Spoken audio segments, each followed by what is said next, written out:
Dust on the truck bed, mile after mile. Fields stretch out wide like they got a mind of their own. Red sign at the hall, coffee gone cold. Everybody talking with a fire in their bones.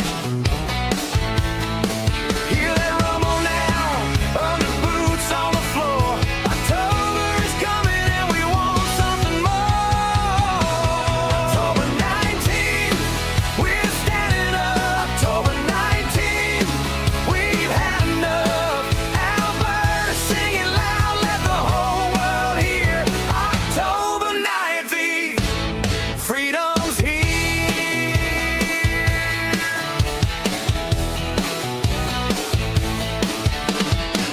Hard hats on hooks, checks run thin, hands on the ledger and the same old grin. From the shop to the rig, from the barn to the street, people keep asking, what do we believe? Hear that rumble now, under boots on the floor. October is coming and we want something more. October 19th, we're standing up. October 19th, we've had enough. Alberta singing loud, let the whole world hear. October 19th, freedom's here.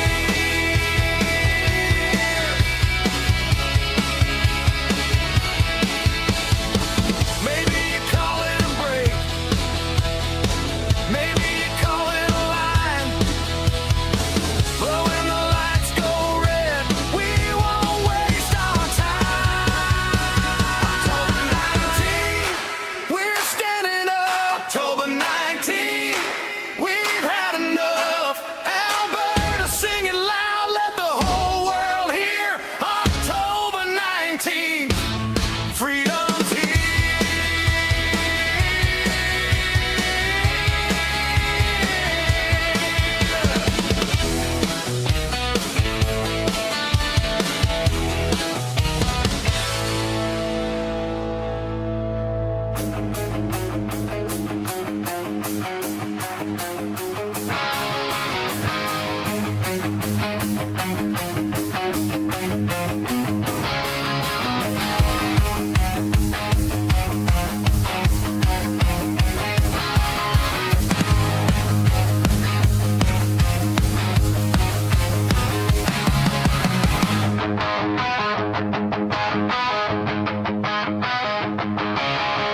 Midnight on the rooftop, old flag in my hands, ancient lion on the canvas, facing steel and desert sand. They try to paint our story over with the blacked out lies and chains, but under every burned out poster I still hear our father's names. Persia will rise, I swear it. Hear that echo in my bones. From Shiraz streets to the Caspian stones. We're breaking their walls, we bear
spread their ink in the dark for the dancers in silence, keeping rhythm in their hearts.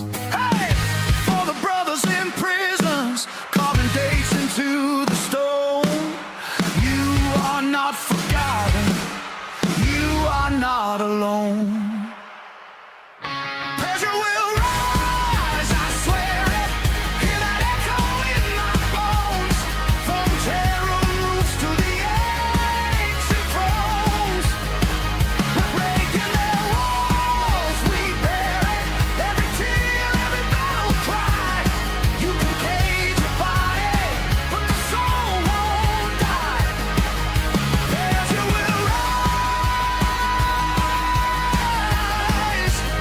Oh, Persia will rise. We stand together till the falcon falls.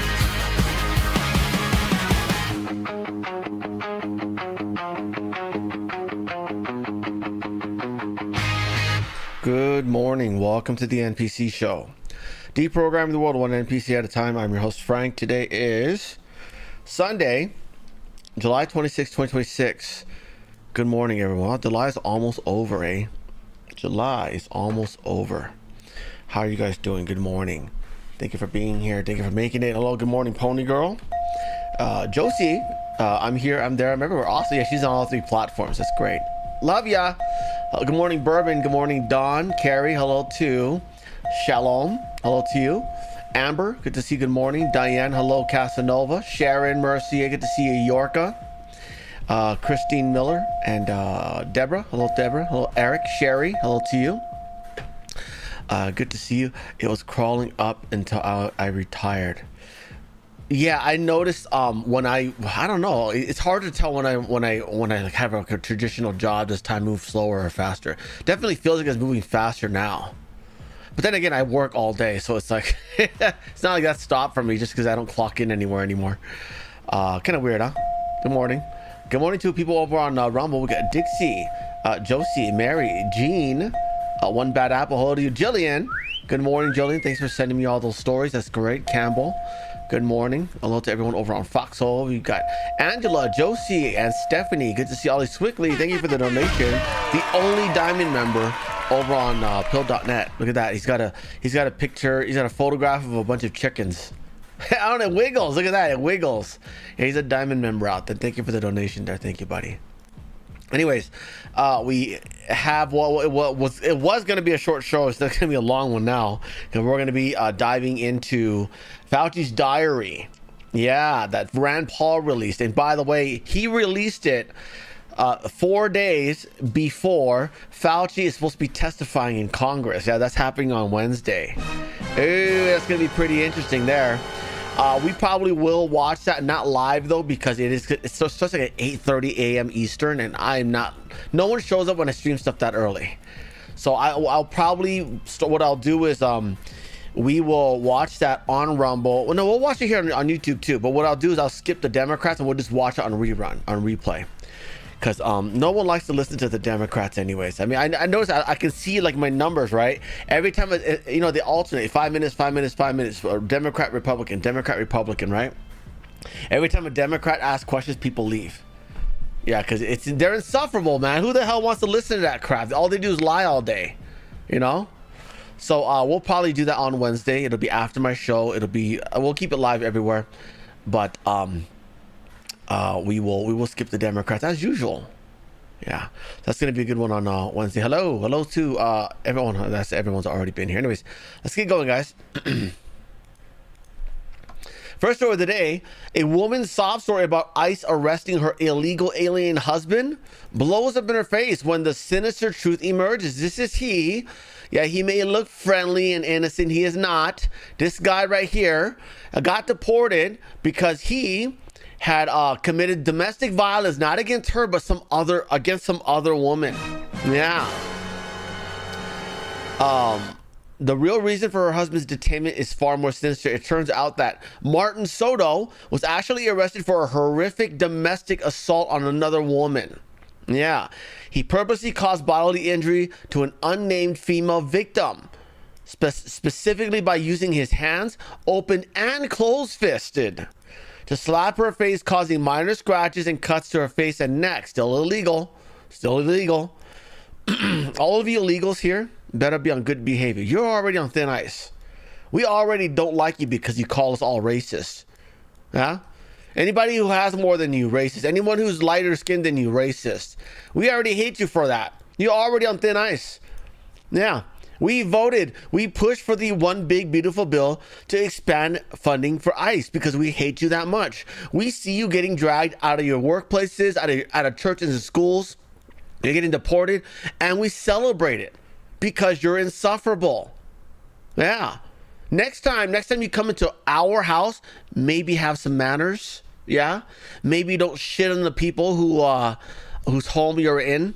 Yeah. How many of you do that? How many of you go to like someone else's house and just like change everything about the house and like tell them how to live and call them racist and spend their money and then shit on them? How many of you do that? How many of you go to other people's houses and do that? I mean, maybe that's a normal tradition where this guy comes from. You know, we know domestic violence is. We know they love doing that, right? If it weren't for these guys, you know who'd be the number one domestic violence demographic is? Korean men. Believe it or not. Yeah, Korean men are number one in domestic violence among the Asian community. Yeah. I don't know, you know, Korean men versus black men, I'm not sure who's in the lead. I would guess percentage-wise, it's going to be the Korean men, and it's a derivative of the culture. By the way, they're all Korean men, all able-bodied Korean men have to serve in the military, and so their dads then come to America. They're a little PTSD'd out. They kick the crap out of their children. They learn that. They do it to their children and their spouses, and then that's kind of how, you know, it's all carried over. So, anywho. So yeah, he's gone. Good stuff. Yeah, the media is trying to push this as like, oh, look at this wonderful family deported. Yeah, don't slap women who are not in your property. Yeah, if they're your wives, you might get away with it. She might not say anything because obviously she doesn't want her workhorse, her breadwinner, to be in jail, right? Then she'll have to go hooking to feed the kids, right? So, you know, you got a wife you might be entitled to, you know, you might be able to get away with it.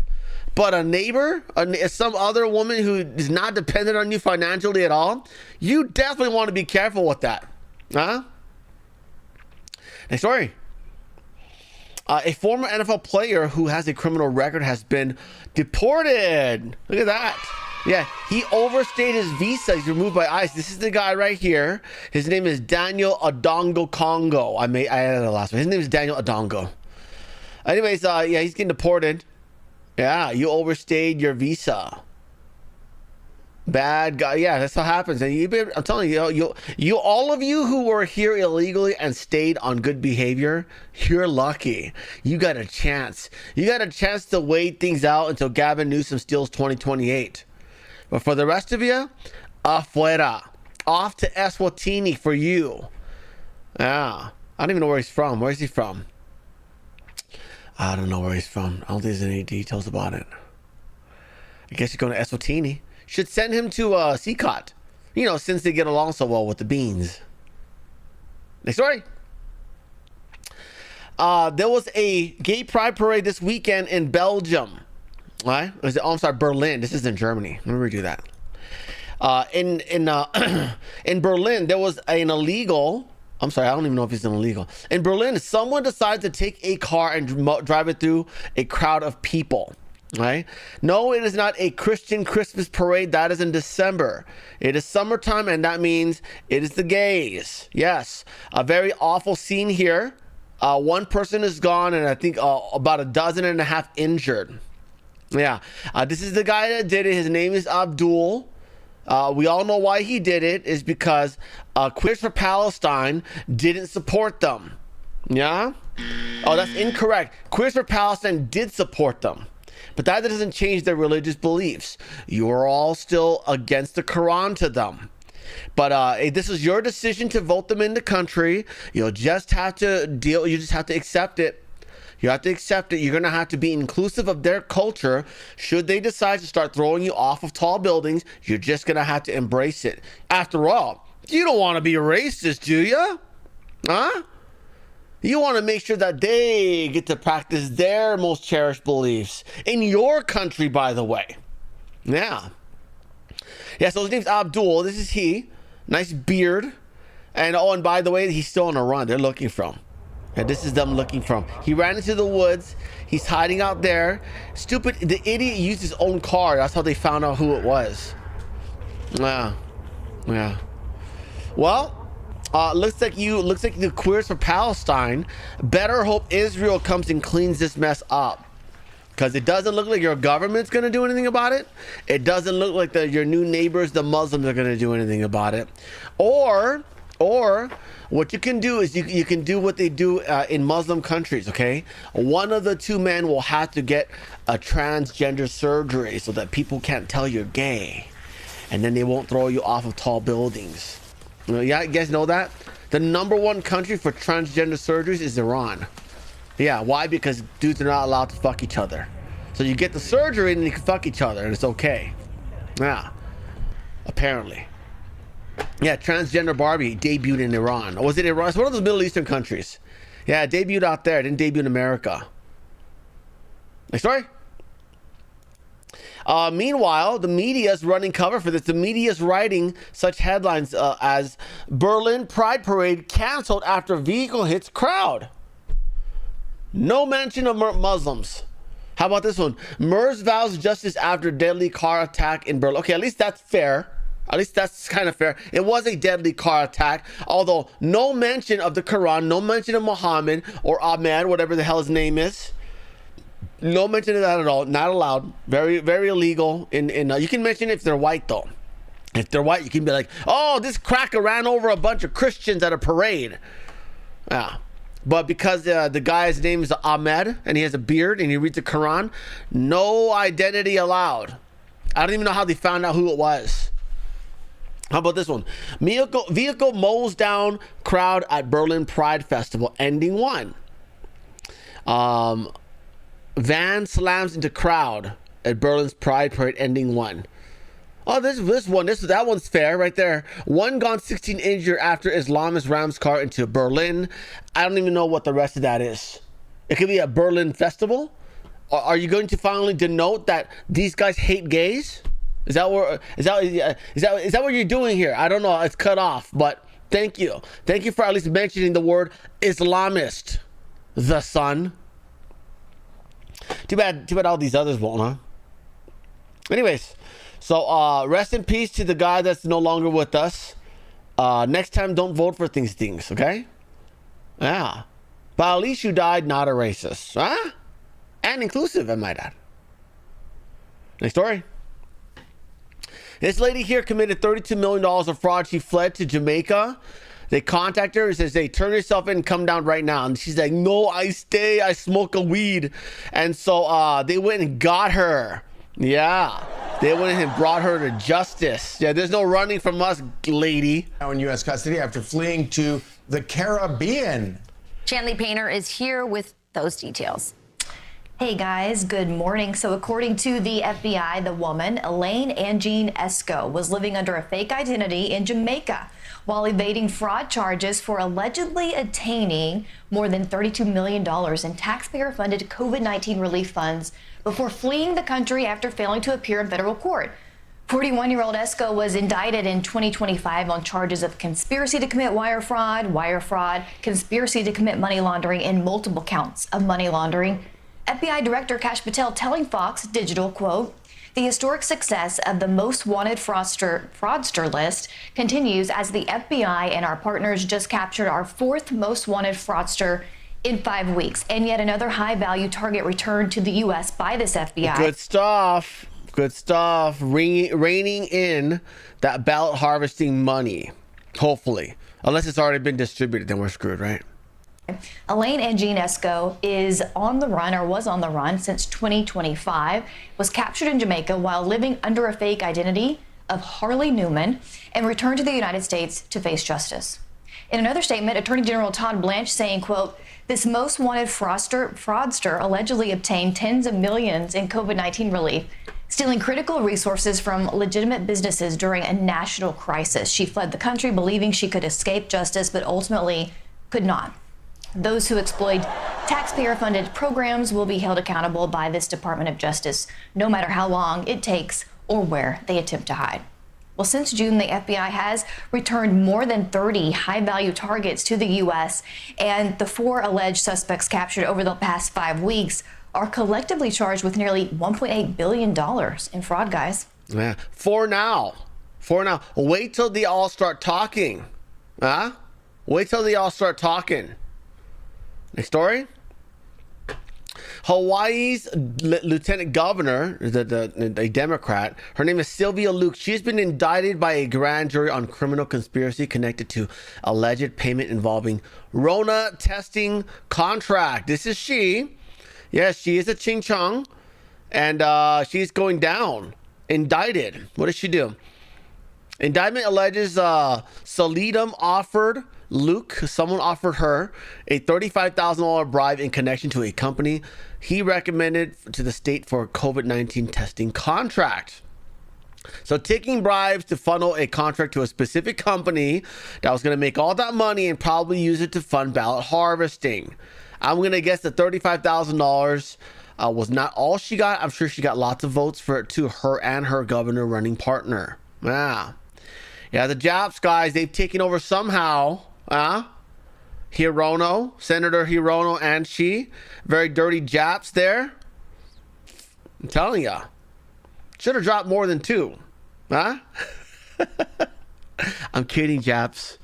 Anyways, in January 2022, with the client's contract set to expire, Sodia met with Luke at a steakhouse and allegedly gave her 2 $5,000 checks made out to her campaign committee friends of Sylvia Luke, according to prosecutors. Why would you leave a paper trail? You guys are dumb. By next week, we'll have 35. So this is in quotes. It says, by next week, we will have 35. So it will be a halfway to our $70,000. Wow. So Luke allegedly said, oh, wow. Oh, my goodness. A bad driver. This terrific. Ha, ha, ha, ha. Luke admitted to accepting the 2 $5,000 checks, but denied taking more than that. Well, I guess it makes it okay then. It's only 10 grand. It's only what most of us spend like an entire year making. She says here, I never granted special favors to a contributor. Prized integrity and honesty above all throughout her career. That was a good one. You like good, Lee. Anyways, busted. Oh, we're not watching a 7-minute segment. You gotta be kidding me. You uploaded 7 minutes to Twitter? Good Lord. Next story. Karen Bass tries to blame Trump for a rising number of homeless people in Los Angeles. Yeah, of course, because she's your typical unaccountable woman. Nothing is ever their fault. Remember that, guys.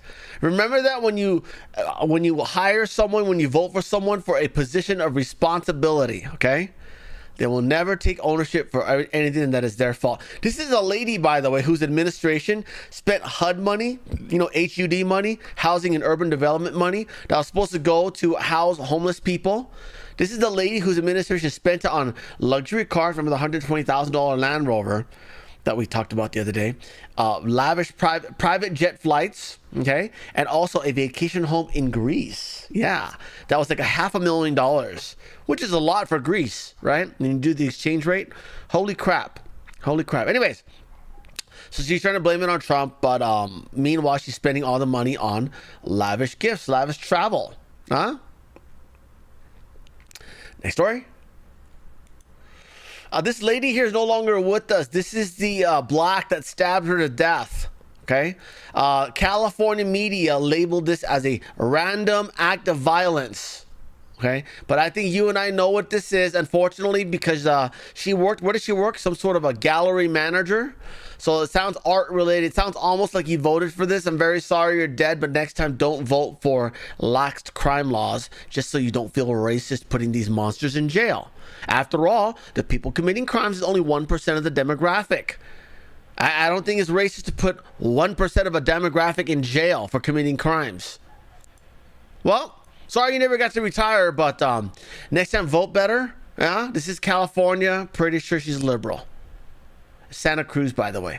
This is Santa Cruz. If you don't know, that's where all the people live who work in Silicon Valley, because Silicon Valley is too expensive. Yeah, they live in Santa Cruz. Oh, no, I'm sorry. Santa Cruz, where they live in, is they work in tech in San Francisco. Because everything in San Francisco. There are IT people in San Francisco that make like $120,000 a year that live in RVs. Because real estate's too expensive out there. Because you keep building hotels that tip over. Yeah. They have a high-rise condo out there that's it's like leaning. Yeah. They just decided, no, we don't need to drill it into the bedrock. It's only like 50 stories tall and narrow. Huh? Next story. Rand Paul is finally doing his job again, being a good libertarian, because he doesn't want to get primaried in 2 years. He has released Tony Fauci's diary. Ooh. This is what he had to say. He writes, my committee combed through millions of COVID documents, and what did we find? Anthony Fauci destroyed records. He told others to delete emails and then told them to delete them from deleted files. He and his allies privately doubted the implausible line on a lab leak while publicly attacking anyone who raised it. And he never took responsibility for funding dangerous research in China. Yes, the funding for the Wuhan lab was approved by the NIAID by Fauci. Next week, Dr. Fauci goes under oath in front of my committee, and he's going to answer for everything we found. Hey, it is Jillian. Look at that. Hey, Jillian. This is going to be on Wednesday. We will watch it. We will not watch it live because it is at 8:30 a.m. Eastern, and I am not streaming that early. We will watch it together here, and it will be... we're basically going to skip the Democrats because they ask stupid questions. They try to run cover for them, right? Oh, by the way, here's some of the details out of it right here. Fauci's diary entry from May 21st, 2020. It says here, lists death tolls. He lists death tolls, okay? And then he follows up by saying, anyways, I'm the most famous person in the world now. Yeah. Oh, it gets worse, guys. Rand Paul has detailed numerous highlights within the diary. I'm not going to go through all of it, but he has summarized it, so I am going to go through his summarizations. Okay, here's what I'll do. I'll retweet this if you guys want to dig into all the details. But here's what Rand Paul says. He says, my investigation uncovered that Anthony Fauci kept a diary. He wrote... what he wrote privately and what he told the country are two different stories. Today, I'm releasing his entries from December 2019 through December 2022. He also writes, Fauci writes in his diary on January 26, 2020. January 26, 2020. This is before it really broke around the world. This is like a week after, I believe, one of the YouTubers reported on it. And then got suspended for 90 days. 90 days, it is unheard of, guys. Yeah. I've never gotten a 90-day suspension. But he got a 90-day suspension you know what they got him for? Copyrights. Okay? They said, the person you're talking about in this story is wearing a copywritten, a patented jacket. And it was just like a brown leather jacket. Yeah, with no logos on it. Yeah. And they make it that blatant. So that you know they're doing it because you're talking about something they don't want you to talk about. So then he brought all his viewers over to D-Live, and then D-Live shot themselves in the foot, and now they're bankrupt. Yeah, that's what happens. That's what happens when you have a communist Chinese person as the CEO of your company. Yeah, you censor it. You censor yourself to death. Yeah, like the right major platform, and then you ban all of them. Like, oh, okay, well, I guess they don't want money. You know, I guess they want to go under, They thought they were Twitch, guys. They thought they had Amazon backing them financially. No.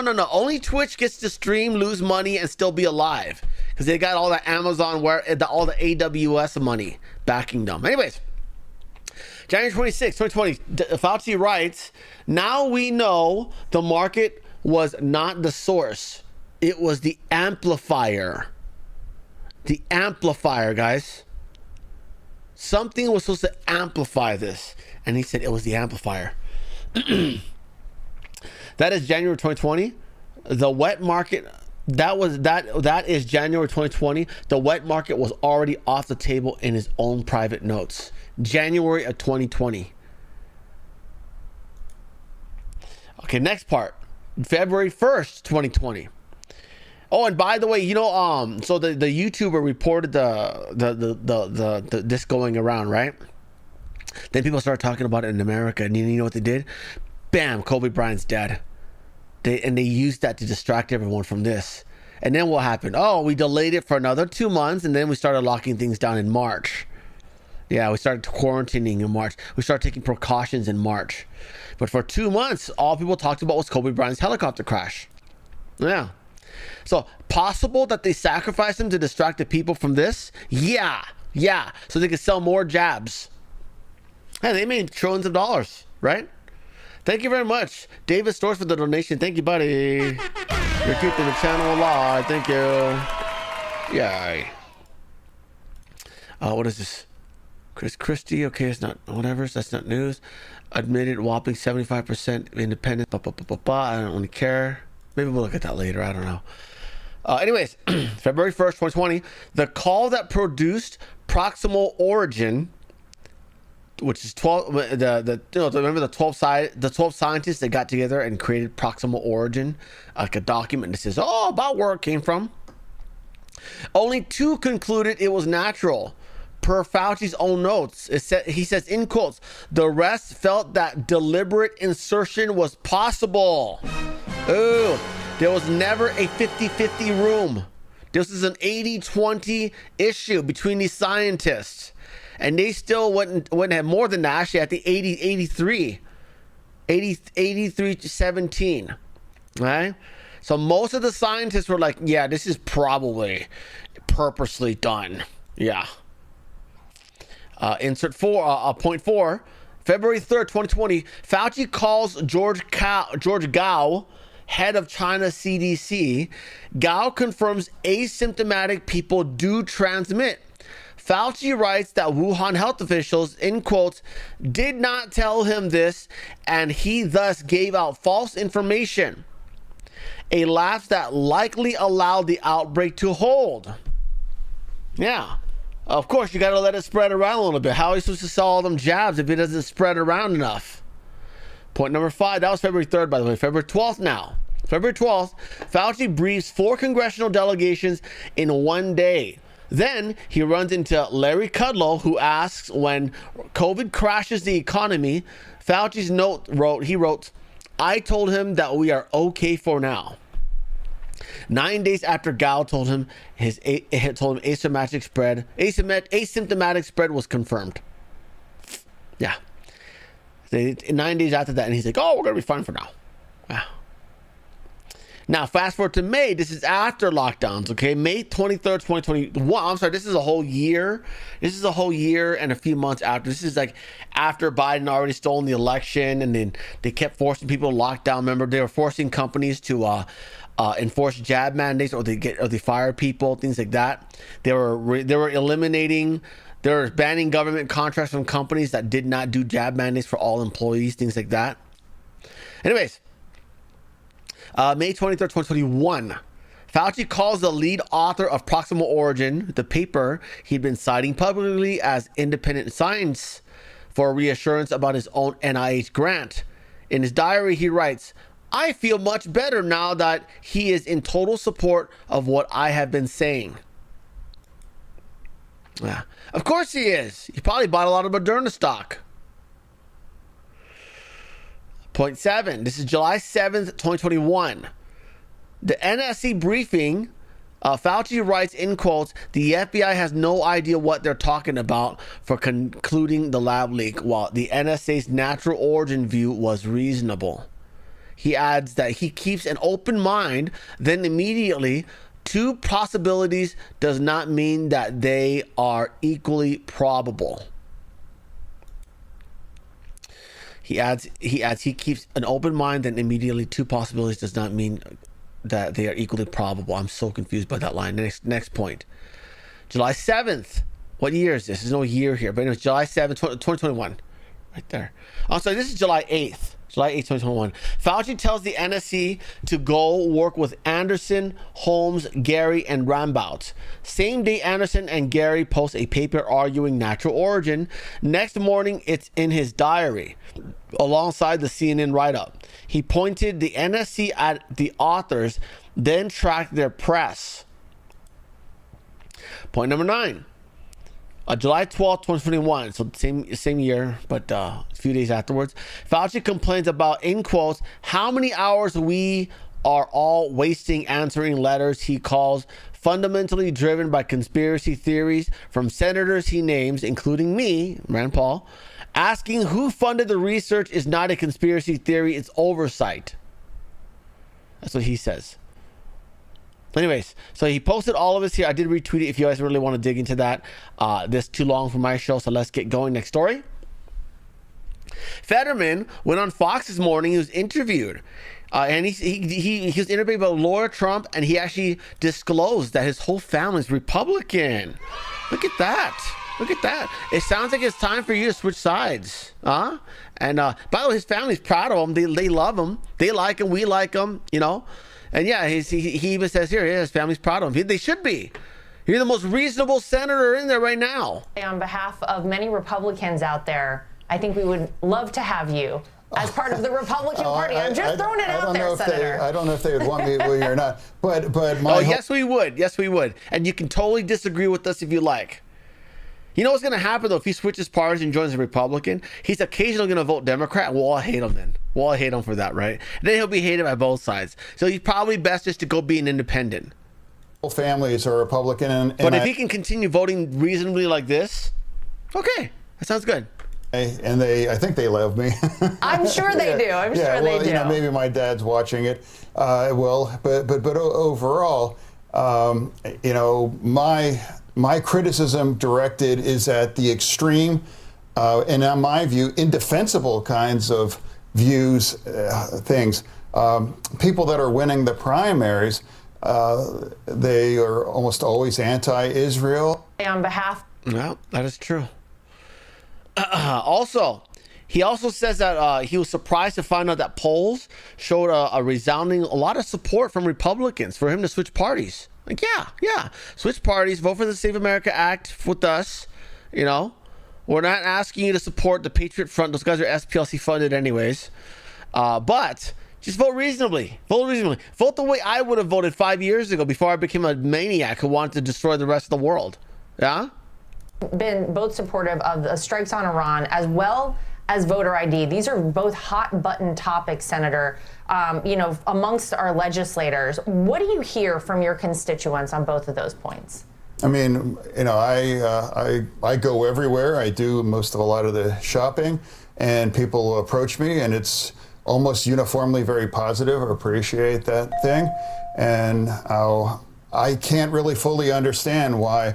I mean, I've seen polling where why I'm so popular with Republicans. I don't really understand that, but I'm always going to treat both sides with respect, and we can agree on what we can, or we're going to disagree in a respectful way. And I'm not going to call people like you're a Nazi or you're a fascist or you're trying to destroy our democracy and use those things. So I call out what's unacceptable for me, whatever that party is. But I do think it's the responsibility for members of the party to police their own ranks. Well, you do an incredible job at that, and we always appreciate you coming on with us, telling it like it is, and thank you for spending time. Good stuff. Good stuff. There's one more, I believe. Fetterman just sounded the alarm that the Democrats may shut down the government again before the midterms. Yeah. Senator, we need that the reconciliation bill, do we not? Leave the Democratic Party if it continues to move further and further away from Israel. And you have Republicans like Senate Majority Leader John Thune ready to welcome you with open arms. Is this something you are still actually considering? Thune did say that, by the way. Yeah, he is welcomed. And how long do you actually give your fellow Democrats to change their tune? No, you know, I very much like Leader Thune on a personal level, and it's not like we haven't had a conversation to be very clear, but you know, overall, yes, it is isolating, and now I hope there's not going to be another shutdown. Now that isolated myself in the caucus, refused to shut our government down. You know, we used to be the Democratic Party that would always refuse to shut our government down. I don't care what party's behind it. I'm always going to call it out, and it's the wrong thing. And if you do, the only one that loses is America, the government workers, and our reputation. Well, Good stuff. Being independent. Thank you. Next story. He's pretty much acting as an independent already anyways. Next story. Total civil war in the Democrat Party. This Abdul Sayed guy running for Senate in Michigan is coming out saying, if you're Chuck Schumer, I'm pretty dangerous. Yeah. Oh, and by the way, he's also calling for Senator Chris Van Hollen to be majority leader should they flip the Senate. Chris Van Hollen is a guy who flew over to CCOT in El Salvador and treated what's his face, Kilmar Garcia, the MS-13 leader guy, to a margarita and some food. Remember that guy? Yeah. He wants Chris Van Hollen to be a majority leader. If I have anything to do about it, the next Senate Majority Leader, Chris Van Hollen.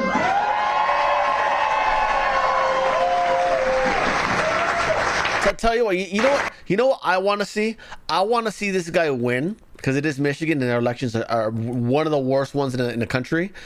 I want to see this guy win, and then I want to see the Republicans combine with the non-communist half of the Democrats to vote to expel this guy. That's what I want to see. And you only need 2/3 vote to expel someone out of the Senate. Yeah, that's what I want to see. I want to see that gesture of anti-communism. Yeah. Hell, the House could do that right now with some of the squad members, right? Next story. A swath of government-funded Chicago grocery stores has shut down. Yeah, these are actually private grocery stores, but they needed a bailout. They shut down anyways because even despite the bailout they got from the government, people kept looting. Yeah, because no one is enforcing the laws out there. So they're shut down, guys. Yeah, shut down.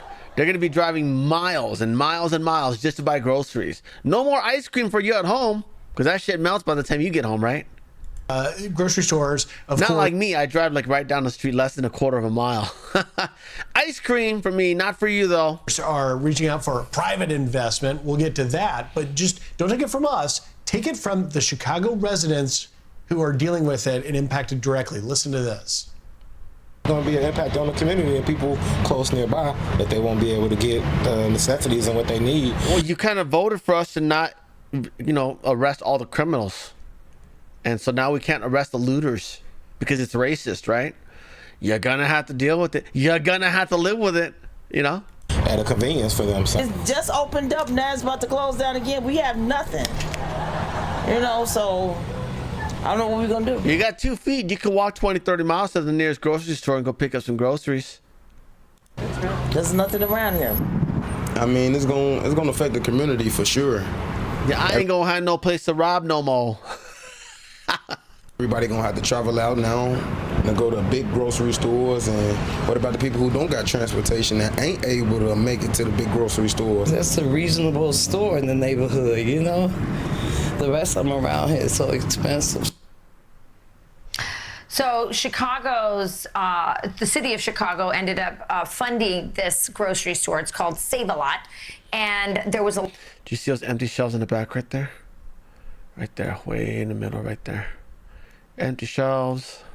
And there was a lot of investment into it. And yet, in a very short period of time, they had to close. There's multiple reasons why this happened. One is if you go online and you look up this particular store, this chain, you'll see a lot of TikTok videos of people stealing. So there was also a lot of theft going on. And as you know... What color were they? Next story.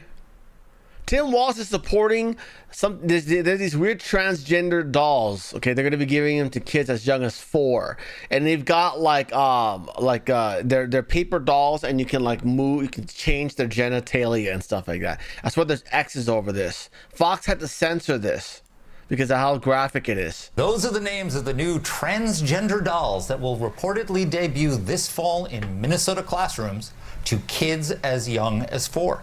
They even include removable genitals. My Gender Dolls was launched by 2 professors at the University of Minnesota Medical School, which reportedly began as a research project at the taxpayer-funded university. The Big Weekend Show reached out to the university and My Gender Dolls for comment, but we have not heard back. University of Minnesota. Okay, write that down, please. I wonder why, Tommy. She's actually defunding people. Some schools now. You know, this is not your father's Hasbro, is it? No, this is not. This is not the Mr. Potato Head that us millennials grew up with. Certainly a different flavor there. This is bizarre. This is upsetting. I don't understand. You know, I thought that there was a time of reckoning after 2024 when the left and some of these types that are pushing this realize this isn't popular with your everyday American. It's just not. We don't want our kids playing with, you know, movable gender dolls. We just want them to learn reading, writing, arithmetic. That's a big enough problem, right? But no, they're back. Woke never left. Woke just simply went on a hiatus, and it's full bore now. But those are the so gross. Linda McMahon announced that she is moving to defund multiple blue school districts, whole districts, after it was revealed that they are enacting transgenderism on children without parental consent. Oh, look at that. So if you are, and by the way, enacting transgenderism, meaning like you're using a pronoun that the kid was not born in. Okay, so they're moving to actually defund these districts now. Good stuff. Thank you, Linda McMahon. We've been waiting for this. Sorry I've been so hard on ya, but thank you for doing this finally. It's a travesty that parents are not considered first and foremost in charge of their children. They don't belong to the government. They belong to their children. So in Anne Arundel, Maryland, we found that transgender activities were in place, and that parents not only were not informed, but it was being hidden from parents. So I can tell you that our investigation, we've turned it over to DOJ. They have likelihood of losing federal funding or a lawsuit or both. Also in Ann Arbor, Michigan, same thing. We're looking at information being withheld from parents. And from Burlington District in Vermont, you know, where parents had opted out of surveys that were being given to their children that were asking very specific sexual questions. This was happening, you know, some of the other districts too. And so even when parents opt out and see these surveys with sexually explicit questions, drug use, alcohol use for 7th graders. I mean, this is really outrageous. And to hide it from parents and actually create separate file folders so that when parents ask to see their children's records, that is being kept from them, and it's being done on purpose. And so we're just not going to stand for it. Parents have every right to determine what their children's education's exposure is going to be, and we're going to enforce it. You can't give a child a Tylenol at school without parental permission, mostly in writing. But yet you could go through transgender transitioning psychology and parents not know about it. We're just going to stop it. We're not going to stand for it. And you've got investigations in Maryland, Michigan, and Minnesota right now. But one way. That's the end of that video there. Anyways, thank you, Linda. Thank you. Next story.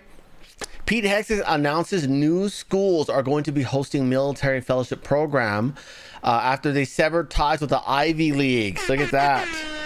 Yeah, fun fact, 100% of Ivy League colleges in America practice the process of removing 150 points from Asians in the SAT scores and giving them to the BIPOC community because they're stupid and they need bonus points just to get in.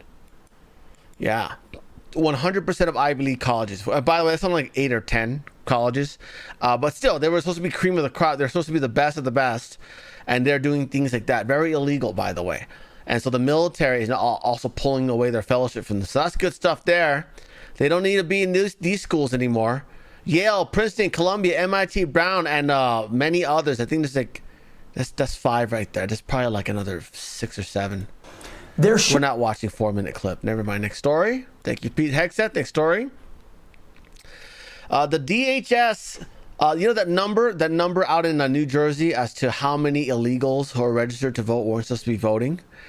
It was 35,000 initially when we first started digging into it. That number is now 75,000.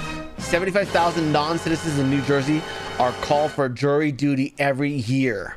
Also, this is jury duty, which means they're also probably registered to vote, by the way. Yeah, they have all these systems connected. Oh, we want as many registrations as possible. We don't care if they don't know how to read the ballots. We just want the ballots to exist so that someone can get a hold of them. Someone at UPS can get a hold of them, redirect them to a Democrat, and they can vote for you. That's what we want. Awful. Next story. An activist court has just temporarily blocked Trump's from requiring proof of citizenship and mail-in voting tracking for the 2026 midterms across a swath of blue states. This was just posted this yesterday afternoon. So a judge has came in. A judge has already just ruled that they're allowed to do it, and they're also allowed to withhold mailing of such ballots in states that do not comply with this policy here.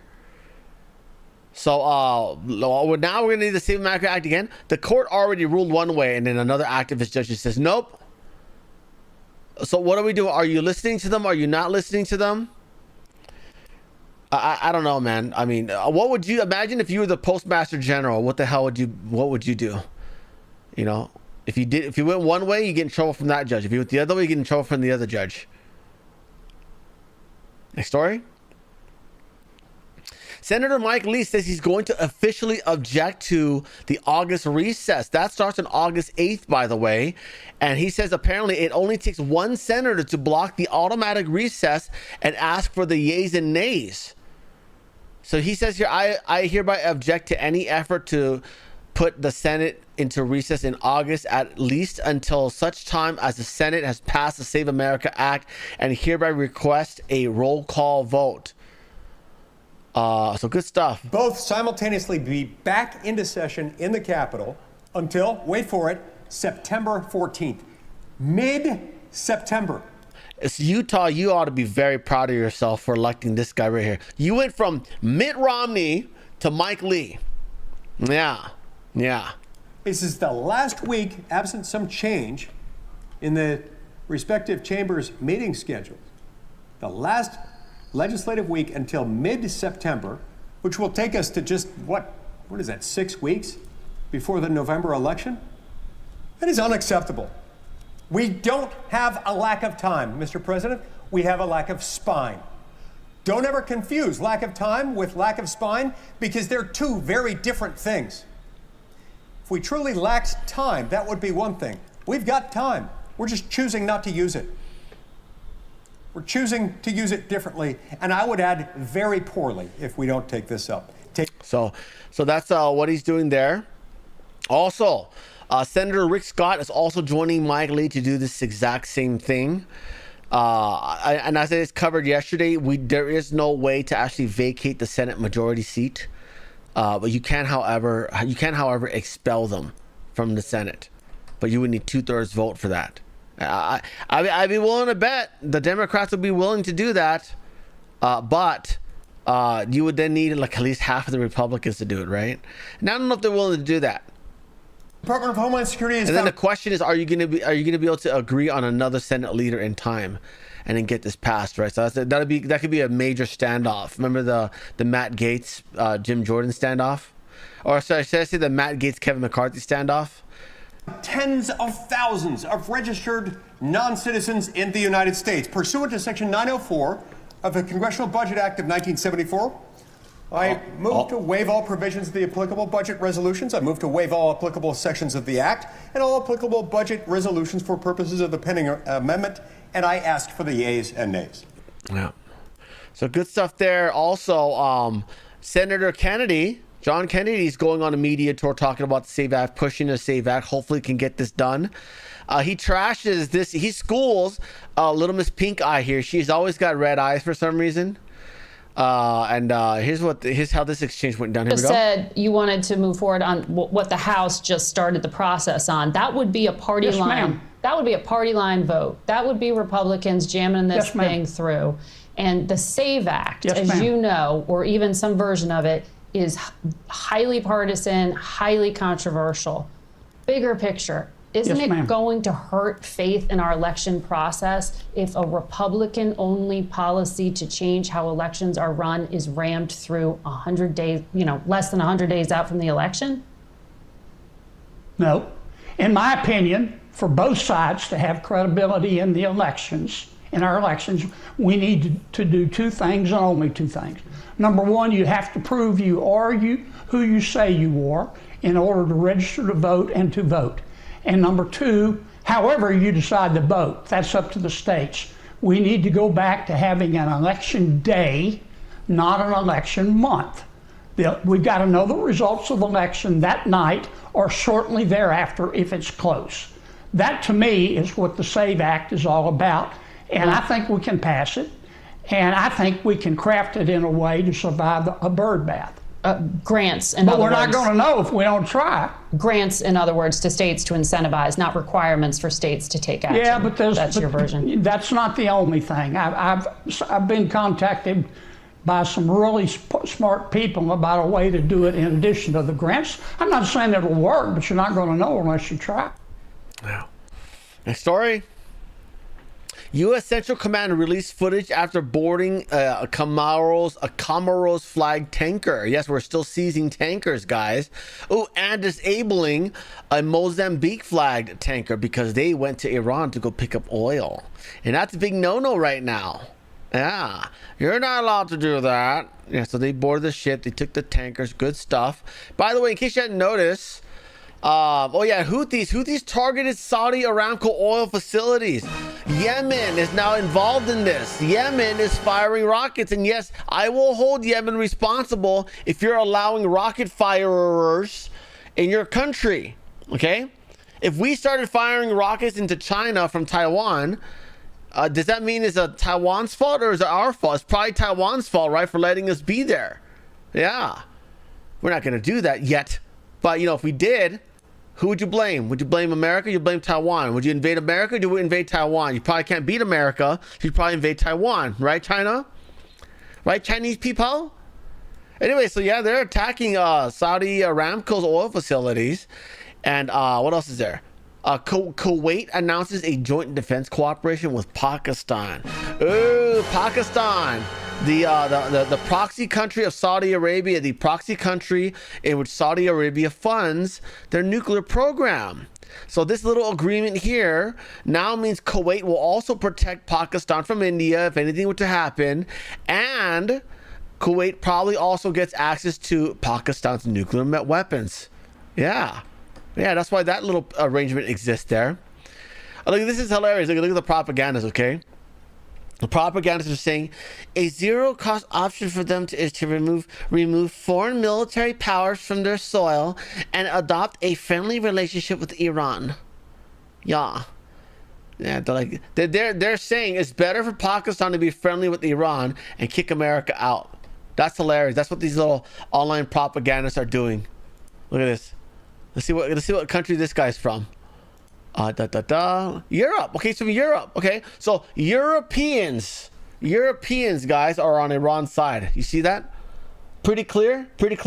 Yeah, Europeans, guys. There's no coincidence. Okay, no coincidence that I had my account suspended by mass reporting from a bunch of Europeans. Okay, even though I just support Trump stopping terrorists from getting a nuclear weapon. Very basic. Okay.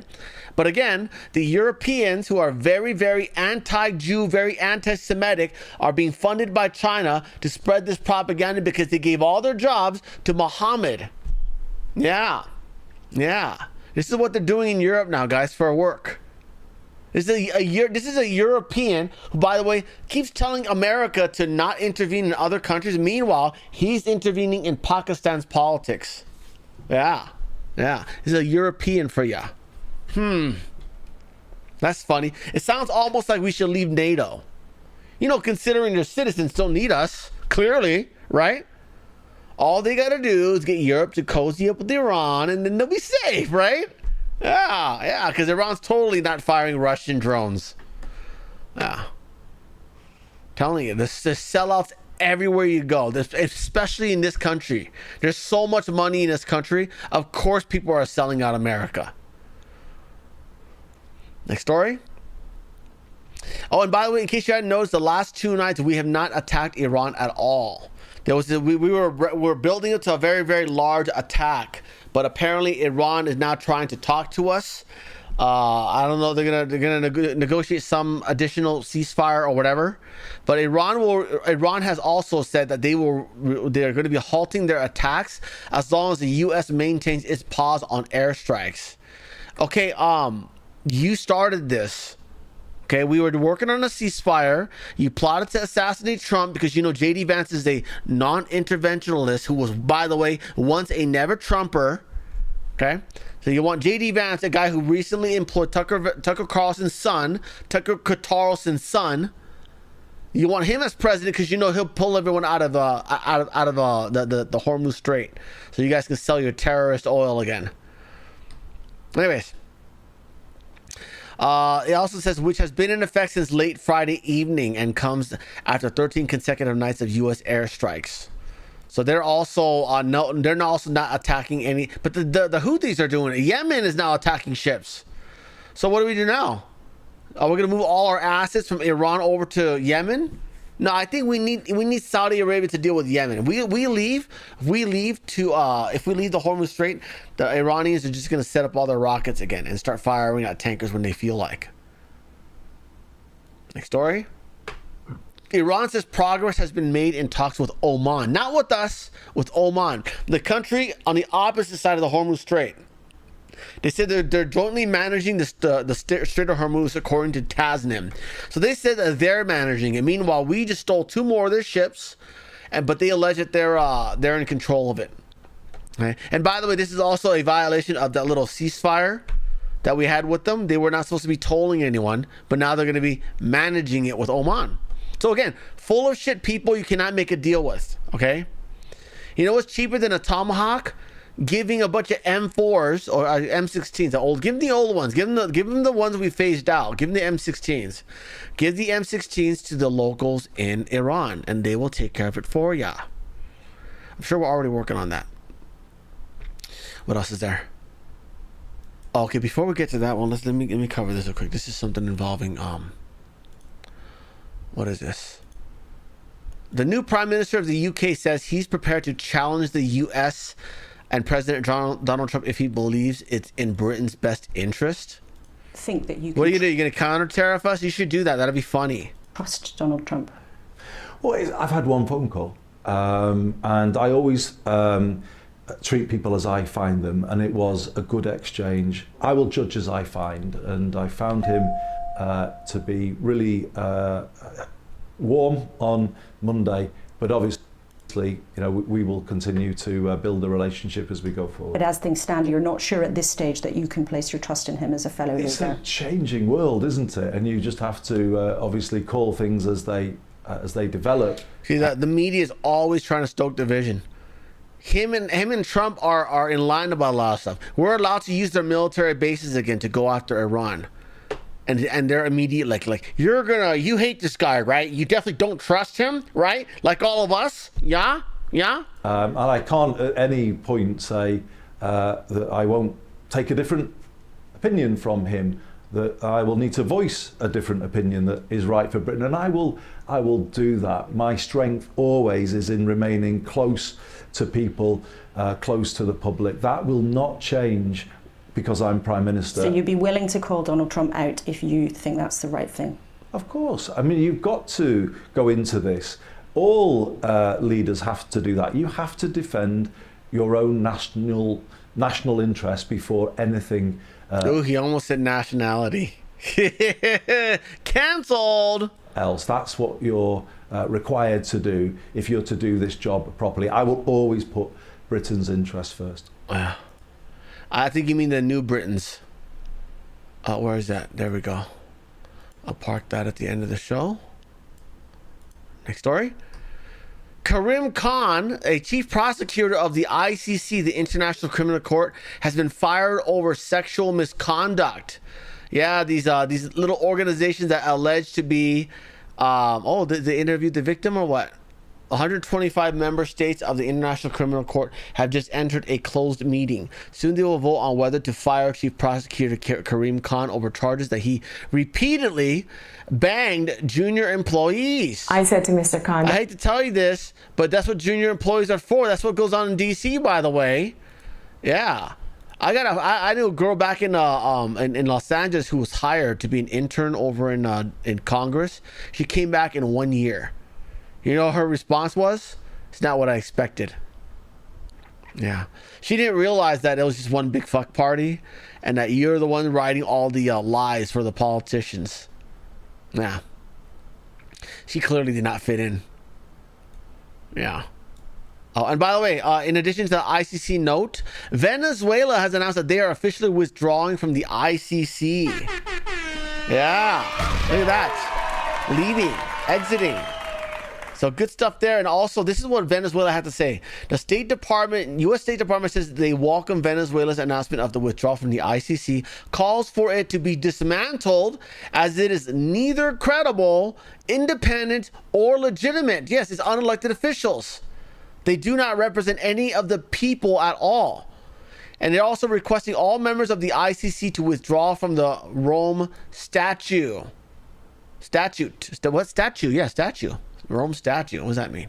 Anyways, so good stuff out there. And by the way, there's a piece by Joshua Phillip. His channel is called the Josh Phillip Show. 2 P's at the end of Phillip. It's titled America versus the ICC. Go give him a follow, by the way. Good dude. Probably one of the only journalists I actually like. He's actually very passionate about what he does, just like me. But anyways, he has one titled America versus the ICC, and he goes over a lot of the detail. We'll watch that over when we get over to Rumble today. We have several things to watch. We're gonna watch the greasy poll contest here on YouTube, and if there's enough people, we'll afterward. It's like an hour. We're watching day 2 from this year's, and then we'll go over to Rumble, and then we'll watch the LGBT cruise that was banned from docking at Turkey. That is hilarious. We got that coverage there. We got the America versus the ICC. We got today's episode of Asian Women Are Awful. It's another episode about how Chinese men are marrying Russian women, Russians, Ukrainians, Belarusians, because these Slavic women know a good man when they see one. Yeah. And these Chinese women are only doing it for money. If you don't got money, you don't got any chance at all to get yourself a chin bride.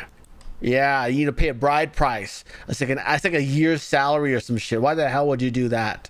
You get a hot Russian for free. Anyways, so that's the ICC stuff. The next story. Oh yeah, the cyclospora is still going around, guys. And this is another outbreak from a different batch of lettuce here. So if you're gonna buy fast food, ask for no lettuce. Okay, or if you're gonna be cooking cabbage that you buy at the market, make sure you cook it. Okay, make sure you cook no raw vegetables, no raw fruits, no imported bottled water, because it's still spreading, guys. I believe Michigan alone, their count over this past week is up another 2,000. I think it's like 8,000. That's just in Michigan alone. 8,000 people got mud butt right now in Michigan. And that's just the cyclosporiasis people. So beware there. Next story. Oh, this is where it's out in Greenland. Look at that. Greenland looks nice this time of year, huh? Out in Greenland, a giant iceberg just calved. Look at that, flipping over. Ooh. Wow. Is that going to send a tidal wave? Is that going to send a tsunami over? Ooh, that was big. Anywho, all right, guys. Let's go with watch party. We're gonna do a greasy pole contest. It's an annual thing that happens. It's an Irish tradition. It's hilarious. They're on water, right? Well, you'll see. Anyways, before we start that though, and then all the other watch party items, remember I've got other channels to follow: Frank's Show Clips as well as Frank's Funny Shorts. Thank you to those who've been hyping videos on this big channel here, but please hype them on that channel over there. You only get 3 hypes per week, and if you hype a big channel, it gets like a few points. It gets like 100 points. This channel here. If you hype a small channel, it gets 2,000 points. That one right there. So please hype videos over there. Cash out, buy me a coffee, subscribe to on Patreon. No ways you can support the channel if you like. Thank you, Lou Rock, for the donation over on Foxhole. Thank you, Lou Rock. You are keeping the channel alive. You Swickly Trick Pony. Thank you for that donation. You Swickly Trick Pony and David Stores and all the members, by the way. You are all also keeping the channel alive. We will stay live on YouTube for the Greasy Poll contest. The Cash App, buy me a coffee, subscribe to on Patreon, or ways you can support the channel. You can also buy a membership like a Random Yank, or buy it on Rumble like Jillian, and then you get to hang out for our Rumble Premium Hangouts where we talk about food and pets. Anyways, Greasy Poll contest, guys. It's Sunday. It starts, but it's the summer. It's fun. Hold on, let me restart that. Anyways, all right, let's get going, guys. It should be pretty exciting. Come on. Come on. What are we doing here? Start. Lined up again. We've had a couple of false starts, but that's all part of the game. Hold on, let me scrub forward. They do a boat race prior, but I'm just skipping the boat race part. Oh, it's an extensive boat race. Okay, hold on. Let me find where we're supposed to be. Are we here? Are we there? Welcome to Pavilion Beach in Gloucester, Massachusetts for live coverage of St. Peter's Fiesta, a nearly 100-year-old religious tradition brought here from Sicily, where faith meets fierce competition on the water. For 3 days, we have full coverage of Fiesta's most iconic events. The Seine Boat Races, born right here as friendly rivalries between fishing crews racing the very boats they use to feed their families and our community. We have a bird's eye view of the races in the women's, juniors, and men's divisions. If you watched last year, you know anything can happen. And the main event, the Greasy Pole Contest, a tradition dating back to 15th century Europe. Then it was a test of manhood. Now it's the most popular attraction on Cape Ann. Tens of thousands are here today, and everyone wants to see who will grab the flag. History is here, and bragging rights are on the line. Whether you're with us in Gloucester or watching from an ocean away, Viva San Pedro! This is St. Peter's Fiesta. Oh, thank you, Jimmy Bob, for the donation. Thank you, Jimmy. You rule. Thank you so much. You're keeping the channel alive. You're a hero, buddy. Thank you so much. Thank you, Jimmy Bob. Thank you. Yay. All right, and we are back getting ready for the Greasy Pole. Corey Cooker alongside John Castro and 9-time Greasy Pole champ, Mr. Peter Frontiero. How are you, cuz? Good to see you, Corey. I'm doing good. Thanks so much for doing this, Pete. We really appreciate it. So Pete's going to be with us for everything here, too. First of all, super psyched to have you on, on Frankie board with Nail us. already. Frankie already walked? Right. All right, let's turn around and get to the action. Yeah. So Frankie was yesterday's walker. So the first walker was Frankie Nail, who won it yesterday. And now we have our second walker. That happened really quick. We have Frankie the Lisp Pacheco. There he goes. They're going quick. Third up is Peter Favazza. Pete, tell us what's going through their minds up there in the first round. Right now, they're nervous as hell. The butterflies are deep in their stomachs, and they're just really nervous. They just get their feet wet after that first walk, and they'll settle in. It always takes that first walk to settle in. Yeah. What did you think of Frankie Nail winning it?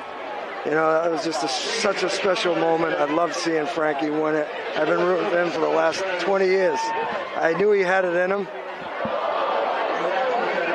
I knew he had it in him, but it was just not getting to the flag. It was taking it down what he had a problem with it. And I told him yesterday, go through it.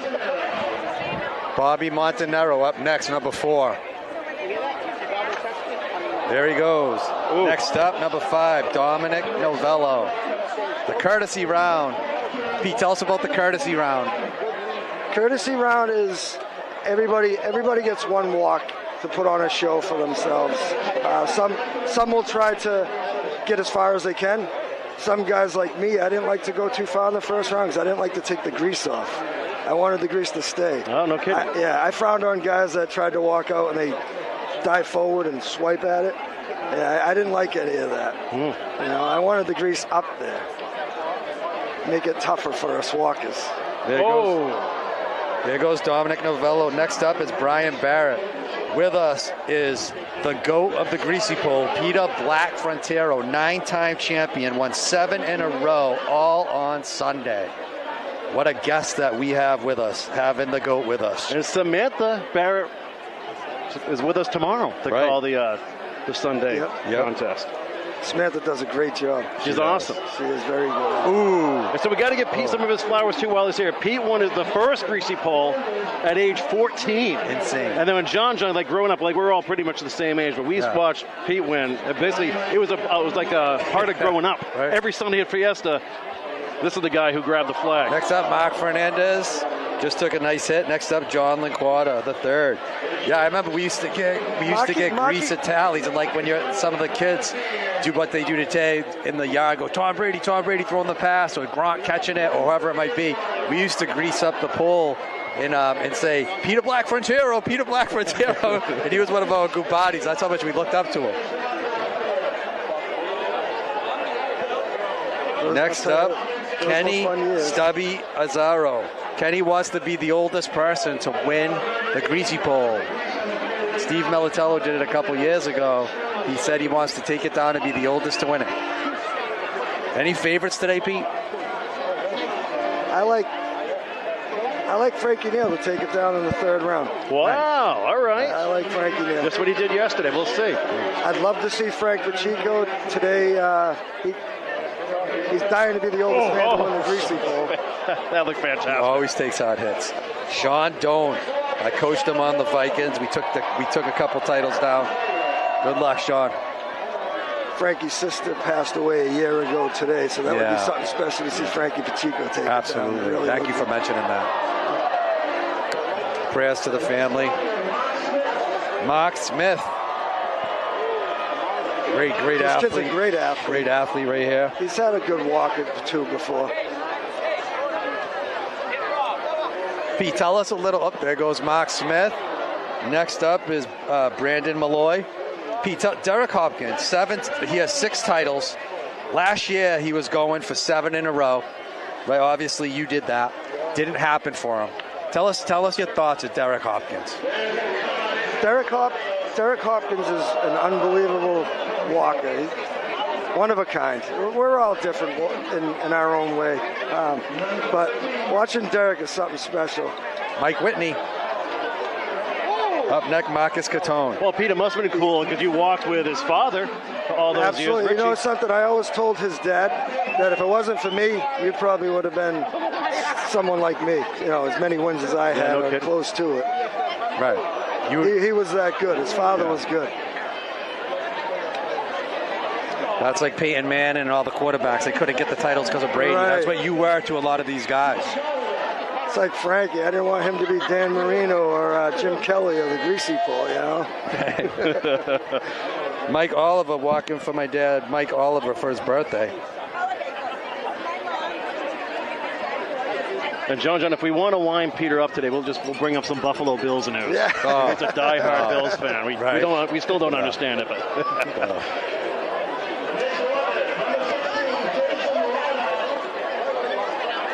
Next up, Jason Ladoff.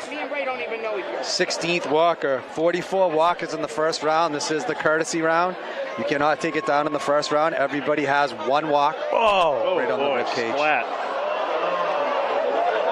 Next up, Larry Scola. So everyone will have 1 walk in the first round. You can't take it down. And then it's live in the second round. Hey, Pete, did low tide, high tide ever matter to you at all? The lower the tide, the better for me. I loved it because I always get up there and the guys would come up and the first thing they'd look at is the drop. And I could minus those guys right out. I knew they weren't going to be effective out there that day. Peter Scola. It's like we have that high tide hero comment. Yeah. A lot of guys are a lot better at the higher tides. Yeah. Nico Scally. Getting through this list fast. 19 in the first round. Nico Scally. There goes Nico. Good walk, not bad. Yeah, these contests, they never really last that long anymore. Remember some 6 or 7 rounders back in the day. Yeah, you're not going to see that anymore. I mean, the change in the grease, nothing you can do about it, but who am I to say it's not as slippery? I've never really walked in this. It looks like, yes, we saw a lot of face plants. Yeah, we've seen some. The last 2 years, I'd say it's been a little bit better. There's been some really weak years, to be honest. You know what was really cool about Frankie's walk yesterday was he going through all the grease in that last third of the pole. That wasn't even touched. Yeah. That was impressive. It's not an easy task. Anthony Shimataro, 21st walker of the first round.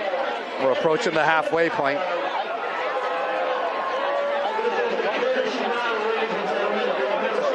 Who's up? Anthony Shimataro's up.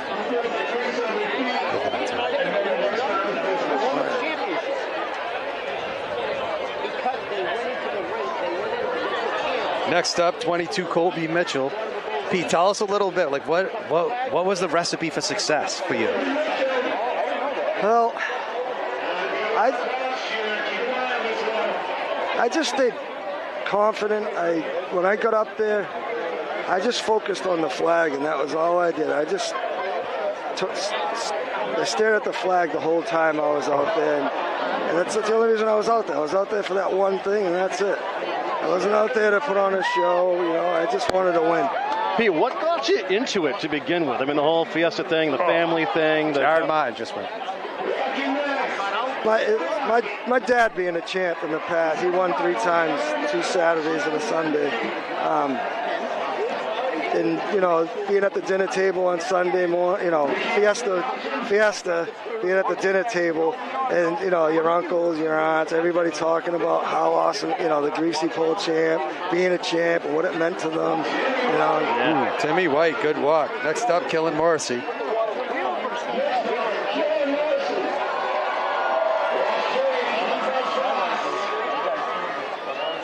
Peter's dad won it in 1964.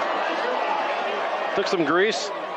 There was also another champ that hasn't been mentioned, and I know they're missing his years. Was Phil Stubby Kukru. He had at least five championships. Yeah, in the 60s. Yeah. Yes, George Black. They're not all recorded. Yeah, I looked them up. Phil Busty Kukru. There's two different Kukurus. 59, 60, 63 Saturday, Sunday, 65 Saturday, Sunday. So we had 6 championships. Okay, so you found it. And you never hear him talk about it. You never hear him talk like it got brought to my attention by Joel Kukuru, family member. Kukuru, Carter Randazza, number 27. Next up is Brady Sala, 28.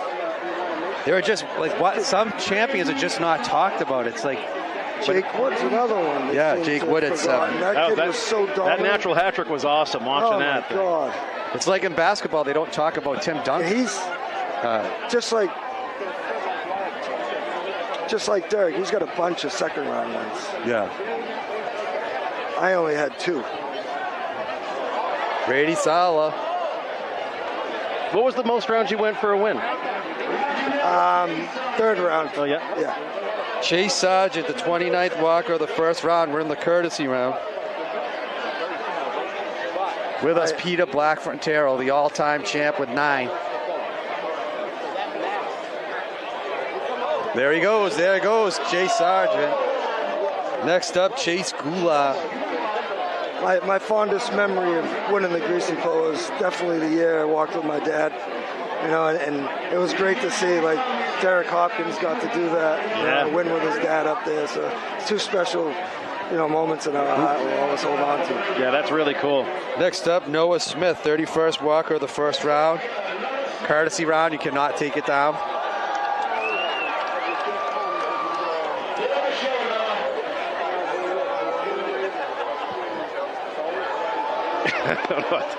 Next up, 32nd walker, Tommy Prendergast. Years walked, 26 years.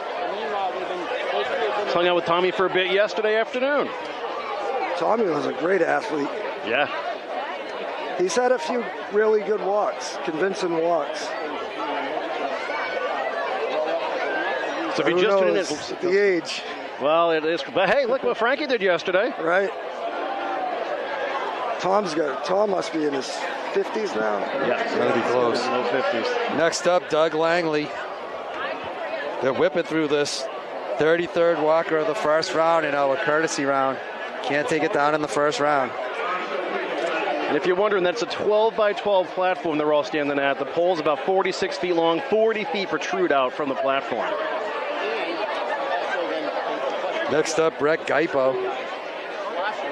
This kid's a really good athlete. Yeah, he's a good athlete. He's had a good walk. Yeah, he's had a few good walks. Yep. This is one to watch in the second round, no doubt about it. There he goes, Brett Gaipo. Fast out of the gate. Next up, Giacomo Romeo. Just like that walk right there, I don't think he really cared to get out too far. He really wasn't trying on the walk, that walk. Giacomo Romeo. Next up, Max Churchill. But even Pete, yesterday, there were only a couple real decent walks at first before Frankie blew through that in that opening the 3rd round there. So I don't know, maybe we'll get surprised again today. Looks like there's a good amount on the end there. Yeah. 37th walker in the first round, Ryan Madruga.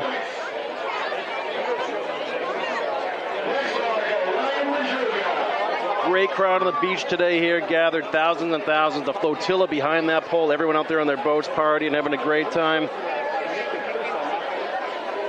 And plenty of emergency personnel around there, too, to help out. Lifeguards, Coast Guard, police boat. Ooh. It can get dangerous, folks. We do get real injuries out there. Next up, Colby Warren. Slapping the water like that doesn't feel too good.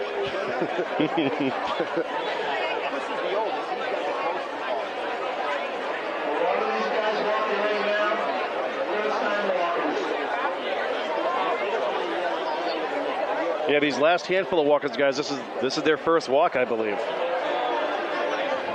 So that's cool to see. Jalen Severino up, 39th walker.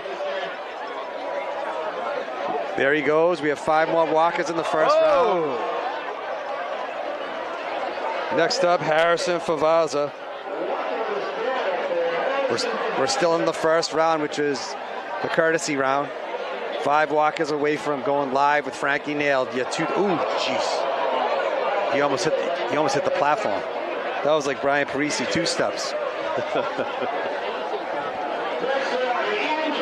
Ian Kennedy, 41st walker.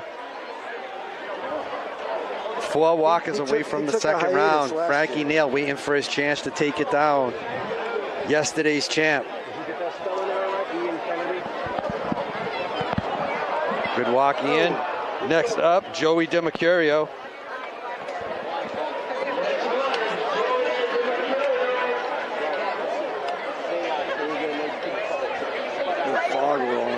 Who's going to get to Championship Sunday, Pete? I think it's Frankie Nail, 3rd round. I'm sticking with it. Here we go. We're getting close. That'd be pretty wild. Caleb Perry, like that.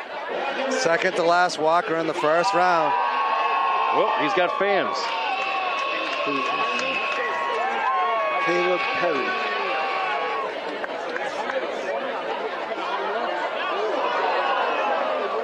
Last walker of the first round, Matt Smith. Bismarcky's brother. Yeah. Good walk. Matt Smith, good walk. Here we go. We're going to the second round. It's up for grabs now. All right, now we play for keeps, guys. This is the start of round 2, just to set the table for you. You're watching the 99th St. Peter's Fiesta, Saturday's Greasy Pole Contest, live from Pavilion Beach in Gloucester, Massachusetts. I'm Corey Cooker of Bridge Cape Anna 1623 Studios, alongside John Castro and 9-time Greasy Pole champ Peter Frontiero. And now, first guy that grabs it wins. Will be the first walker tomorrow. So here is yesterday's winner, Frankie Nail. There we go, Pete. Frankie Nail. Your Friday champion. His heart is pumping. So what's going through his mind now, Pete? It's golf up for grabs. And right now he's thinking it's either I take it down here or I'm not getting another shot. That's the way he's going to look at it. I remember you when you were up there, the arms swinging. Oh, yeah. A silence would come upon this beach. Take all the time you need is what I tell the walkers. You wait for that moment all year. There he goes, Frankie Nail. Ooh. Well, that's all right. Yesterday's second walk wasn't good either, but his third walk was beautiful. Good point. Well, that's what there he is. I always tell him, don't. Frankie the List Pacheco, walking in memory of his sister. His 20th year walking. I always tell him, don't worry about your last walk. There he goes, Frankie Pacheco with a great walk. Frank. Furthest so far. Great walk, 3/4 of the way. What a great walk by Frankie. You want to hear about tenure, guys? How about Peter Favaza's 33rd year walking the pole? Peter Favaza. He's getting sick of being accused of being a champ. A lot of times, are you Pete Favaza that wins the Greasy Pole? He's like, no, that's Pete Frontiero.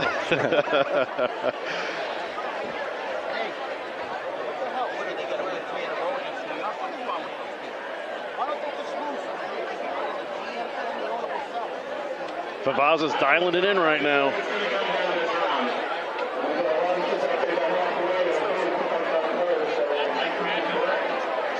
We don't mind if these guys take their time. I mean, they might have already had their last walk of the day, many of them. Third walk, a second round for keeps at this point. There goes Peter Favazza. Next up, Bobby Montanaro. Anyone else stand out, Pete, coming up? Not really. You think it's going to get back to Frankie Nail? I think it's going to get back to him. Whoa, all right.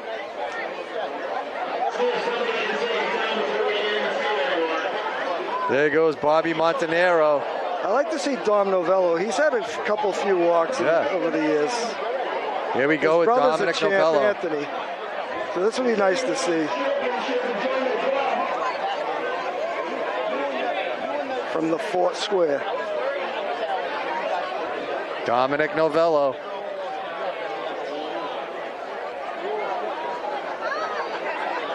Come on, Dom, you can do it. Taking his time, knowing that he might not get another shot.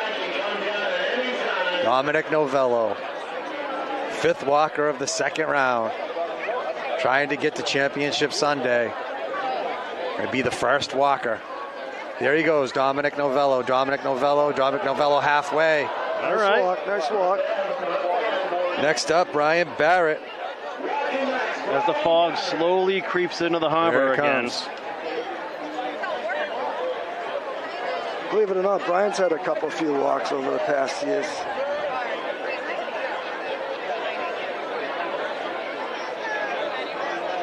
Brian Barrett, good, not a bad walk. Next up, Mark Fernandez.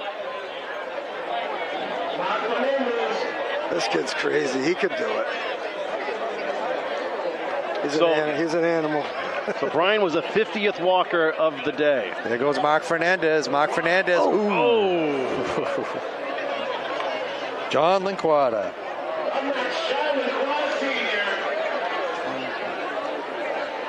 Here we go, John Linquada.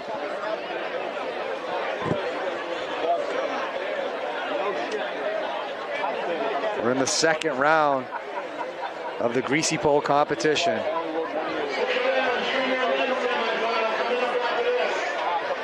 Junior same boats coming up next with the two out of the three boats will advance. Only one. Oh, one will advance? Only one for that, yeah. Warriors and Tono are already waiting on Sunday because Magnolia 525 won 2 years in a row, so they graduated out. Oh, a little wrinkle. So the two runners up from last year remain. All right. And folks, make sure to subscribe to the YouTube channel and hit the notifications bell. We're going to do this all again for you on Championship Sunday tomorrow, 4 p.m. Eastern. There goes. Next up, Kenny Stubby Azzaro. He said he's taking it down this year. This is his 21st year walking. He said this is the year. I remember walking with his uncle, Kenny Stubby Azzaro, back in 1984. I walked with his uncle. He was a champ, the 83 champ. He won it at 14 years old, Pete.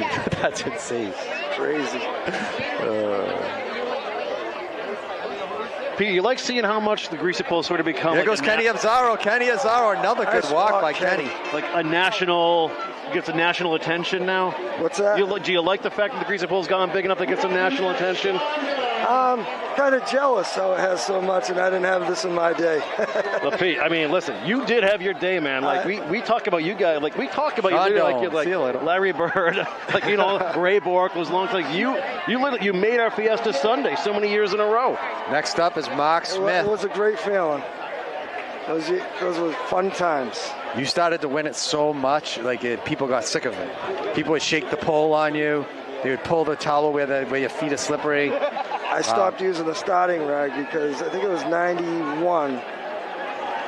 91, they started tugging at the starting rag, the towel, under my feet, and I could feel it. I tried to break my concentration. Really? Yeah. Then they'd Dirty pool. They'd rock the platform by banging the railing. Brandon Malloy up. I remember standing there looking at the pole, and it would just keep going left to right. And I'm wondering why it's not stopping.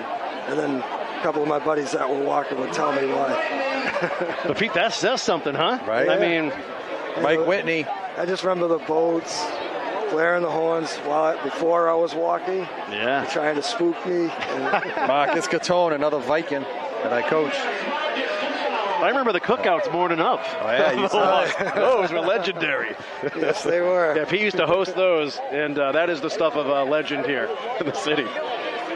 Marcus Catone. Good walk, Marcus. Because all the walkers, so they parade around the city. They visit a bunch of places. They go to the Fisherman statue. Lots of Viva San Pedro chants. I mean, that's a special part of the event, too. That's the stuff you guys don't see back home.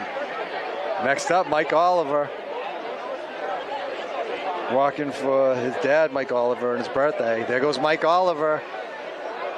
Right about halfway. A lot of walkers getting about halfway. Next up, Jason Ladoff took a hard hit in the first round. And the fog is getting thicker and coming in. We're going to keep our eye on that. We're not going to have a choice. We can barely see beyond the flotilla from the beach. If you remember last year, we couldn't even see the greasy pole.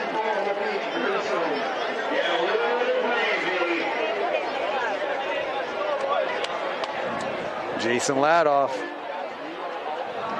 Next up is Larry Scola.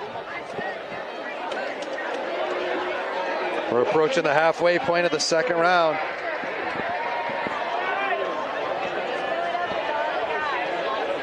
Pete picked, there goes Larry Scola, Peter Frontiero, guest here, the all-time champ, 9 backup titles. pick is Frank Pacheco. Nice shot, guys. Look He's at that. Picking Frankie Nail in the third round. Peter Scola. The fog's coming in. There goes Peter Scola. Next up, Nico Scali.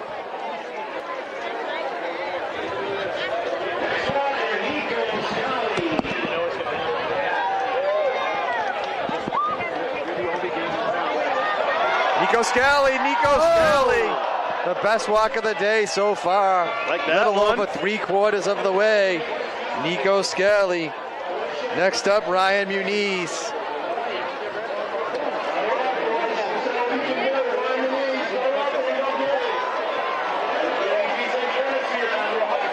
Ryan Muniz with a good walk in the first round. Ryan Muniz, we're approaching the halfway point of the second round. Wow, look at the fog. Ryan Muniz. This is awful.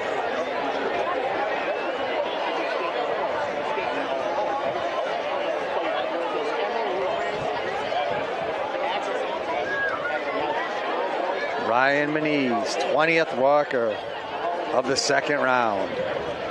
Oh, boy. Had a good walk in the first round. And this fog is moving. There in goes Ryan fast. Muniz. He came out of the gates a little wobbly. Yeah, things Next happen up, quick Anthony around here. Shimataro. The fog's coming in quick. Oh, man. This is the Gloucester This kid had a shoreline decent for you. walk his first walk, didn't he? Yeah, there you go. I still can't get over that fog from last year, how quick it came in, how fast it lifted. But this is life on the New England coast, folks.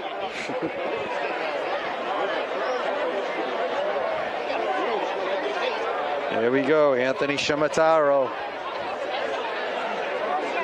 Anthony Shimataro. Next up, Colby Mitchell. A good walker right here. Colby Mitchell. And there's nothing wrong with your screens, folks. That's literally the fog moving in. Lickety split. Mike Mitchell's son. It's Mike Mitchell. Yep, Colby Mitchell. A good walker here.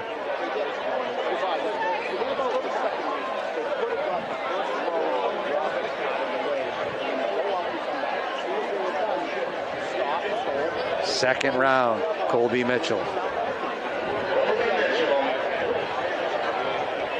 And the greasy pole will continue no matter the fog. There may be a delay in the junior sailboat crew races. We'll keep you posted on that. We're in constant communication with the St. Peter's Fiesta Committee. There goes Colby Mitchell. He stumbled out of the gate. Pete, how important is that start? The start is everything. You have a bad start, chances of winning are very slim. So the start's just about everything. You need a really good start. Jared Martin. In and out for Jared. Next up, Timmy White. He had a good walk in the first round. Tim White. I like Timmy's chances. His brother won it. His brother stopped Derek Hopkins last year. He stumbled. Timmy White. Timmy White. He stumbled coming out of the gate. Good bid. That was a good walk. Killing Morrissey. Most people That's the think way to attack it, right there. I could go for Killian's right now. Keep those to be feet honest with you. pumping.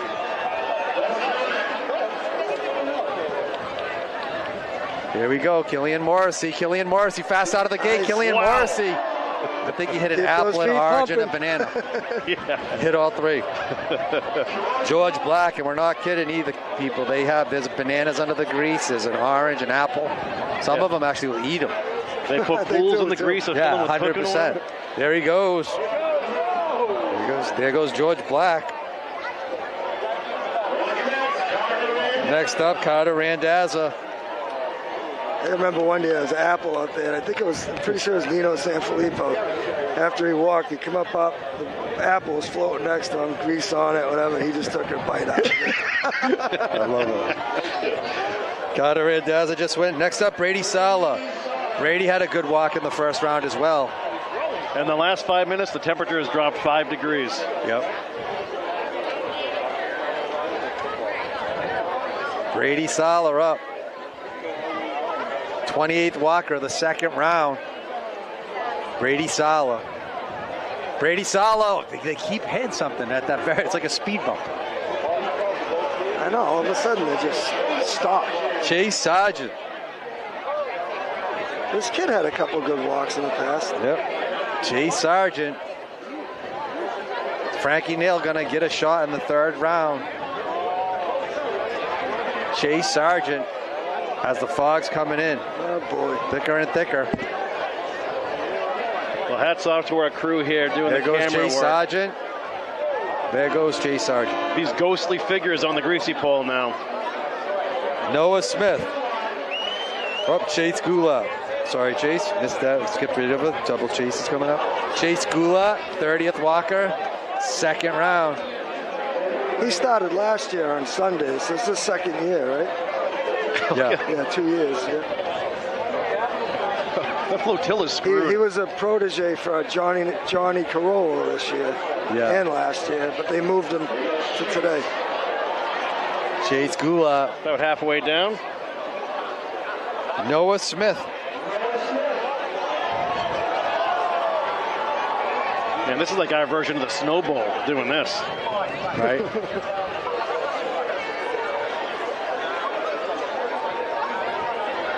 Noah Smith. Noah Smith. He hit a banana.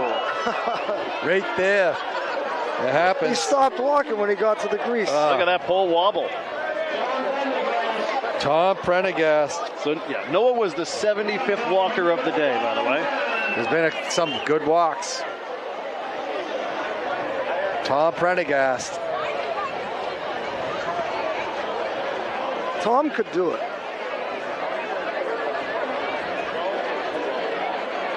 There goes Tom Prendergast fast out of the gate. 33rd walker, second round is Doug Langley. We're getting towards the bottom of the list of the second round.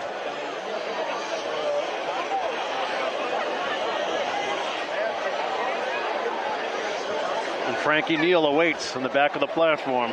There he goes, Doug Langley. Next up, Brett Gaipo.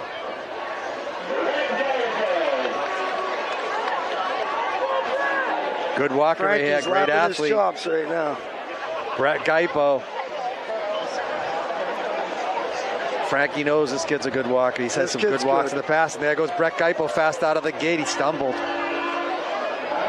Next up, Giacomo Romeo. Giacomo had a good walk in the first round, too. He's a good walker. He was dressed up as a baby. He was adorable. He had to work all day, too. Yeah, Got up dressed at up. He 4:30 had the this biggest morning. diaper I've ever seen. Giacomo Got out of Romeo. work, got in his costume, and Yep, he had to make out the on bread. pole.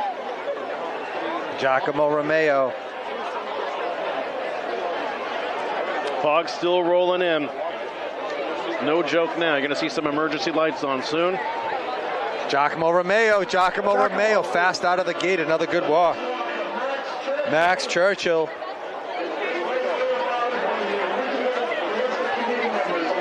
So folks, if you're just tuning in, this is the Max 99 Churchill. St. Peter's Fiesta, the Greasy Pole contest. We're in round 2. First to grab the flag wins. There's nothing wrong with your screen. That is the fog has quickly moved in here to Gloucester Harbor and completely enveloped the flotilla and the greasy pole. Ryan Madruga. I never understood why some of these walkers wear loose, baggy pants when you're trying to walk. It just seems like it would distract you. I believe it. Yeah. P, how cold are they? Up there goes Ryan Madruga. Oh, Next they're up, Colby shivering. Warren. They're They cold? shivering Oh, they're now, freezing. yeah. Kidding me, at times I remember getting up and I couldn't stop my legs from shaking. It's way warmer in the water. I never know how. Colby Warren. I feel in my wins. I'm not even sure how I did it. My legs just would not stop shaking. I couldn't stop it. Jalen Severino up. The 39th walker of the second round. Jalen Severino. There goes Jalen Severino, nice and steady. Jalen Severino, halfway. Jalen Severino, 3/4 of the way. Jalen Severino. A great walk right there, nice and steady. Looks like he even took like a futile grab, even though he was feet away from the flag. Harrison Favaza, great walk by Jalen, probably the walk of the day so far. And there goes Harrison Favaza. Ooh. Started out all right. The slow Ian step Kennedy. approach.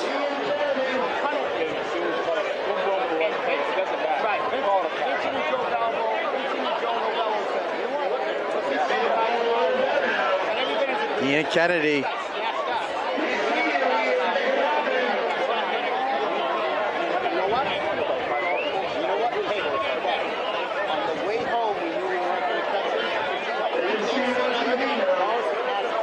I saw Tim Kennedy yesterday, and he said, "There's no way my kid's winning." Oh, here he goes, Ian Kennedy halfway. Oh, no, right on the Gunyaris.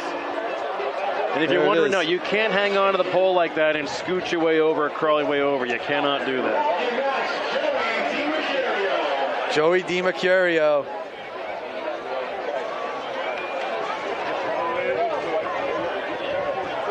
Joey DiMercurio. 42nd walker of the second round. Peter's pick, Frankie Nail. There he goes. Next up, Caleb Perry. 2 walkers and then Frankie Nail, yesterday's champ, might get a third shot. We're very close to Caleb Perry's fan club. Caleb Perry. There goes Caleb Perry. Caleb Perry. Walking the tightrope. Last walker of the second round is Matt Smith on deck. Yesterday's champ, Frankie Nail. Last walker of the second round is Matt Smith.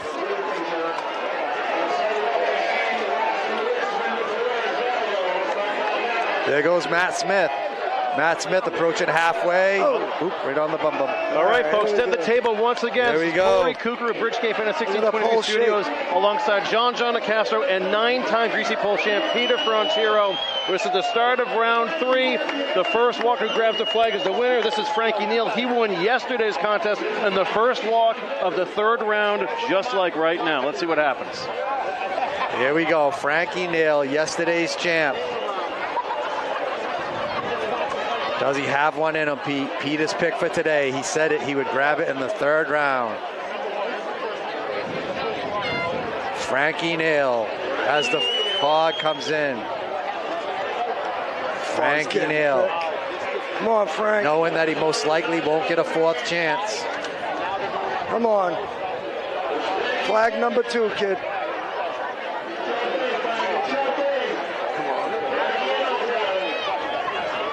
Taking his time. Frankie Nail, there he goes. Frankie Nail, halfway. Frankie Nail. Frankie Pacheco. We swear that was Frankie Neal. I know he's hard to pick up from out here, but. Frank the List Pacheco walking in memory of his sister, Sherry.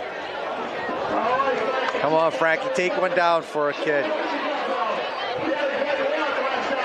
Come on, Frankie, you got 3/4 last time. Do you have another quarter in you? There he goes, Frankie Pacheco. Frankie Pacheco halfway. He had a good start, too. He did. He had a good start.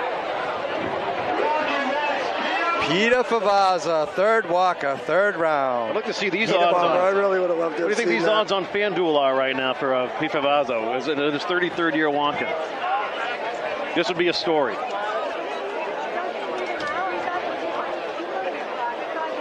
Peter Favazza. We're into the third round. The fog's coming in again. I think Pete Favazza's retired the last 5 years. Peter Favazza, there he goes. You barely see him. And there you go. You can see the splash. Bobby Montanaro, he's had a couple good walks. I feel like every year he has a good walk. But does he have enough? I can only imagine how cold they are up there. I'm shivering right here. Oh.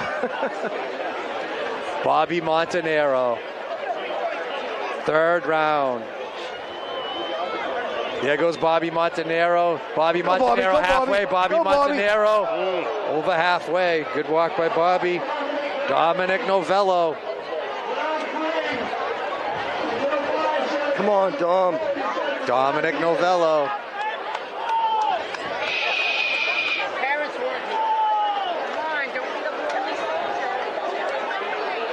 His 17th year competing.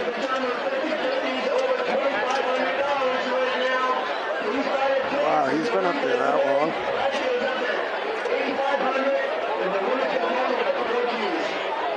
Dominic Novello.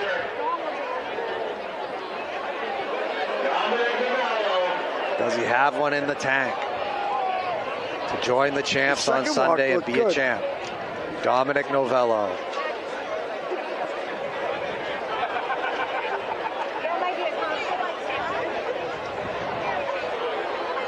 Getting chilly, no doubt about that. The fog's coming in. Yeah, starting to feel a little bit of sea spray. And there goes Dominic Novello. Oh, not a good start. It's all about that start, like Pete said. Brian Barrett up next, sixth walker of the third round. This could come down right here. I can see Brian Barrett pull it off. He's had some good walks through the years, but does he have one good enough? A lot of these guys just sick of hearing it was a good walk. They want the ultimate walk. Brian Barrett. There goes Brian Barrett. Brian Barrett halfway. Brian Barrett. Another good walk. Mark Fernandez. This kid attacks. He's fun to watch. Mark Fernandez, good start. Mark Fernandez. You weren't joking, Pete. John Linquata. John Linquata. His 25th year. Wow. John Linquata. And don't forget to Kenny stay tuned. Stubby Azzaro. Stay tuned for the junior men's Steamboat semis. I feel like he eats the pole every time he runs. Oh, he does. The pole just loves him. Loves beating on him. But can he get to the end? Kenny Stubby Azzaro. He said he was going to take it down. He said that this was the year. It was different than other years as he was eating ice cream. Kenny Stubby Azzaro halfway. Kenny Stubby Azzaro, and he ate the pole again. The pole just loves pounding on him. It's like Tyson and McNally just keeps pounding on him. That's it. Like you said, he does get abused year after year. Every walk. Sean Doan. Sean Doan. Does Sean have one in the tank for the Vikings and the Doan family? East Gloucester Viking right here. Sean Doan, quick out of the gate. Sean Doan just lunging ahead. That was like going over the top for a 1 yard touchdown. And then ass over tea kettle on the way down. Wow. Mark Smith. Great athlete right here. Definitely want to keep an eye on this walk. Yep. He could stumble his way right to the end of that pole. Mark Smith. I'm starting to like Timmy White coming up. Yes, absolutely. Will he join his brother? Yep. The 1-2 combo for Sunday. Imagine that tomorrow. Right? That'd be awesome. I think we've seen that in the past with Dom and Phil Verga. Yeah. 2 past champs. Here we go, Mark Smith.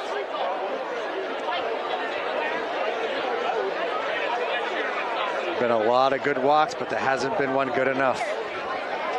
Mark Smith, 3rd round, 11th walker.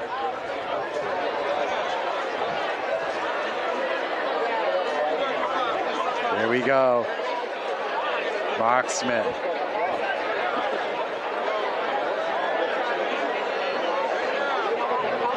Here goes Mark Smith, halfway.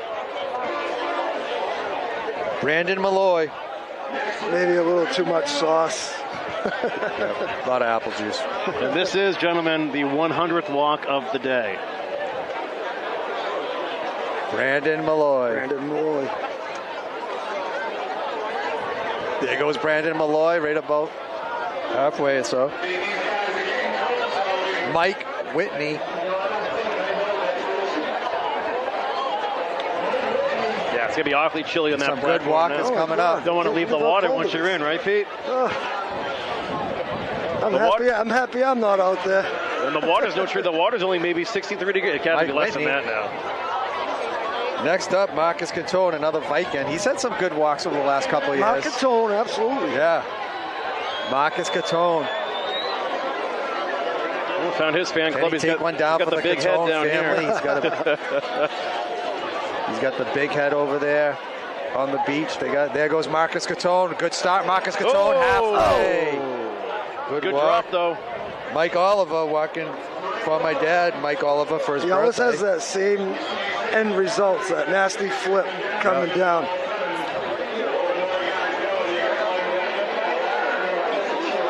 And it does look like the fog's going to give up, guys. So we're stuck with this Mike right Oliver. now. So big props to our camera crew today, because we can barely see to the edge of the beach before the fog really gets thick. Cannot see beyond the flotilla at all. There goes Mike Oliver. Mike Oliver, about halfway. Mike Oliver. Ooh. Chin music. Smashed his chin on the pole. Next up, Jason Ladoff.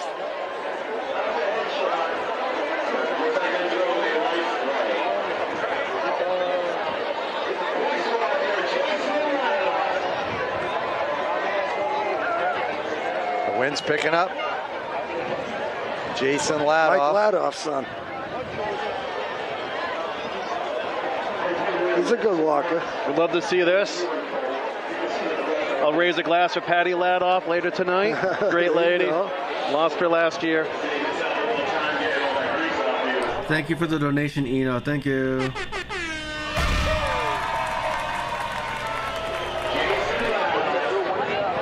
His dad was my Pee Wee football coach.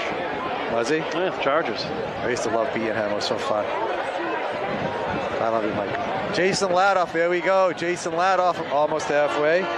Next up, Larry Scola.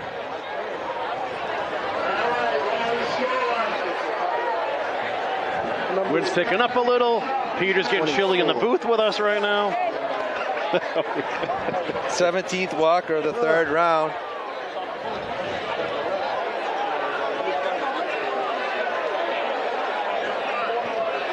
Nine-time champ with us, Peter Black Frontier. We're honored to have him here. There goes Larry Scola. Next up, Peter Scola.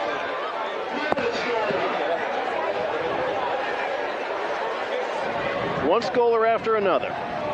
These two brothers.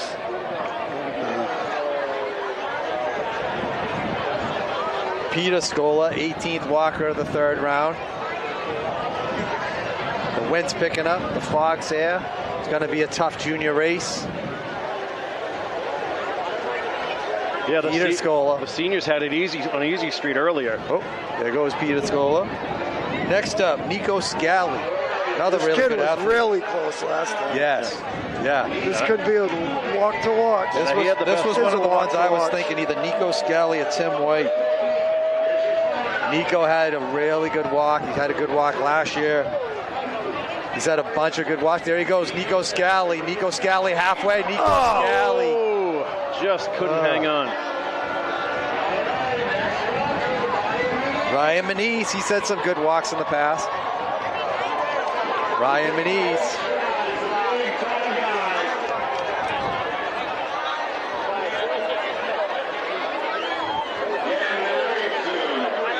Ryan Manise.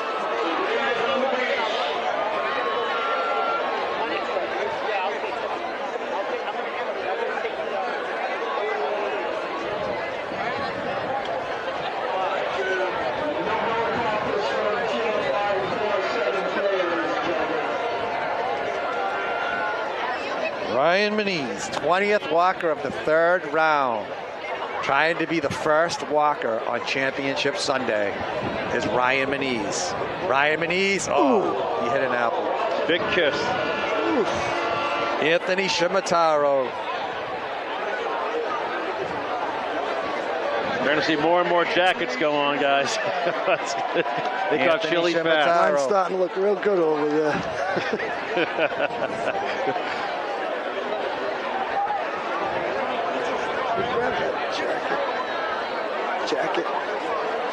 The jacket. There goes Anthony Shimataro. Anthony Shimataro, little almost halfway.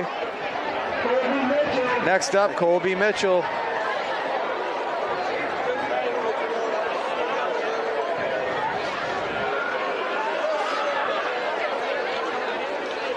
Colby Mitchell, good walker here. Pay attention, it could go down here. Colby Mitchell.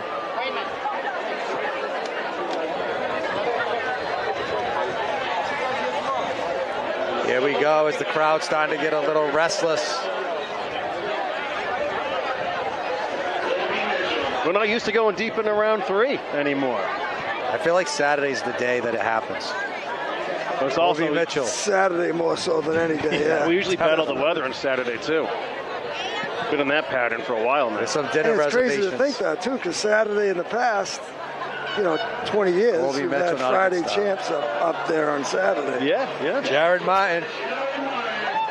There's some dinner reservations being missed. Jared's mom, Jill, is right in front of us. Jared Martin.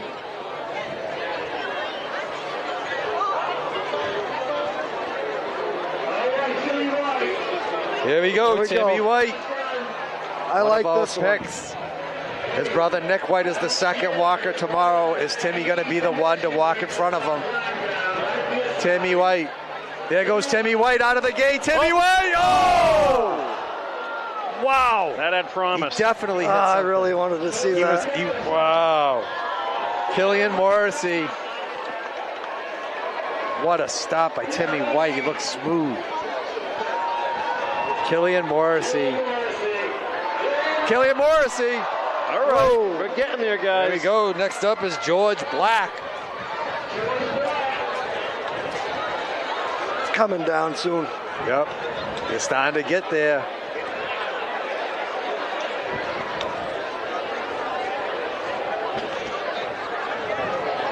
George Black.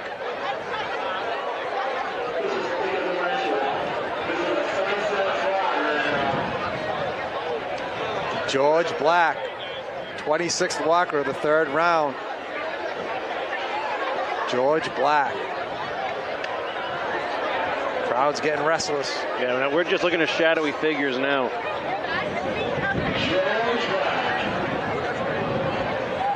George Black, there goes George Black after it. George Black, a little over halfway. Next up, Carter Randazza. Brady Soller on decks had a good walk. I never understand that. These guys look so good going out. They get to the grease and they stop walking. Got to go to Keep your drill. going with it. Go through it.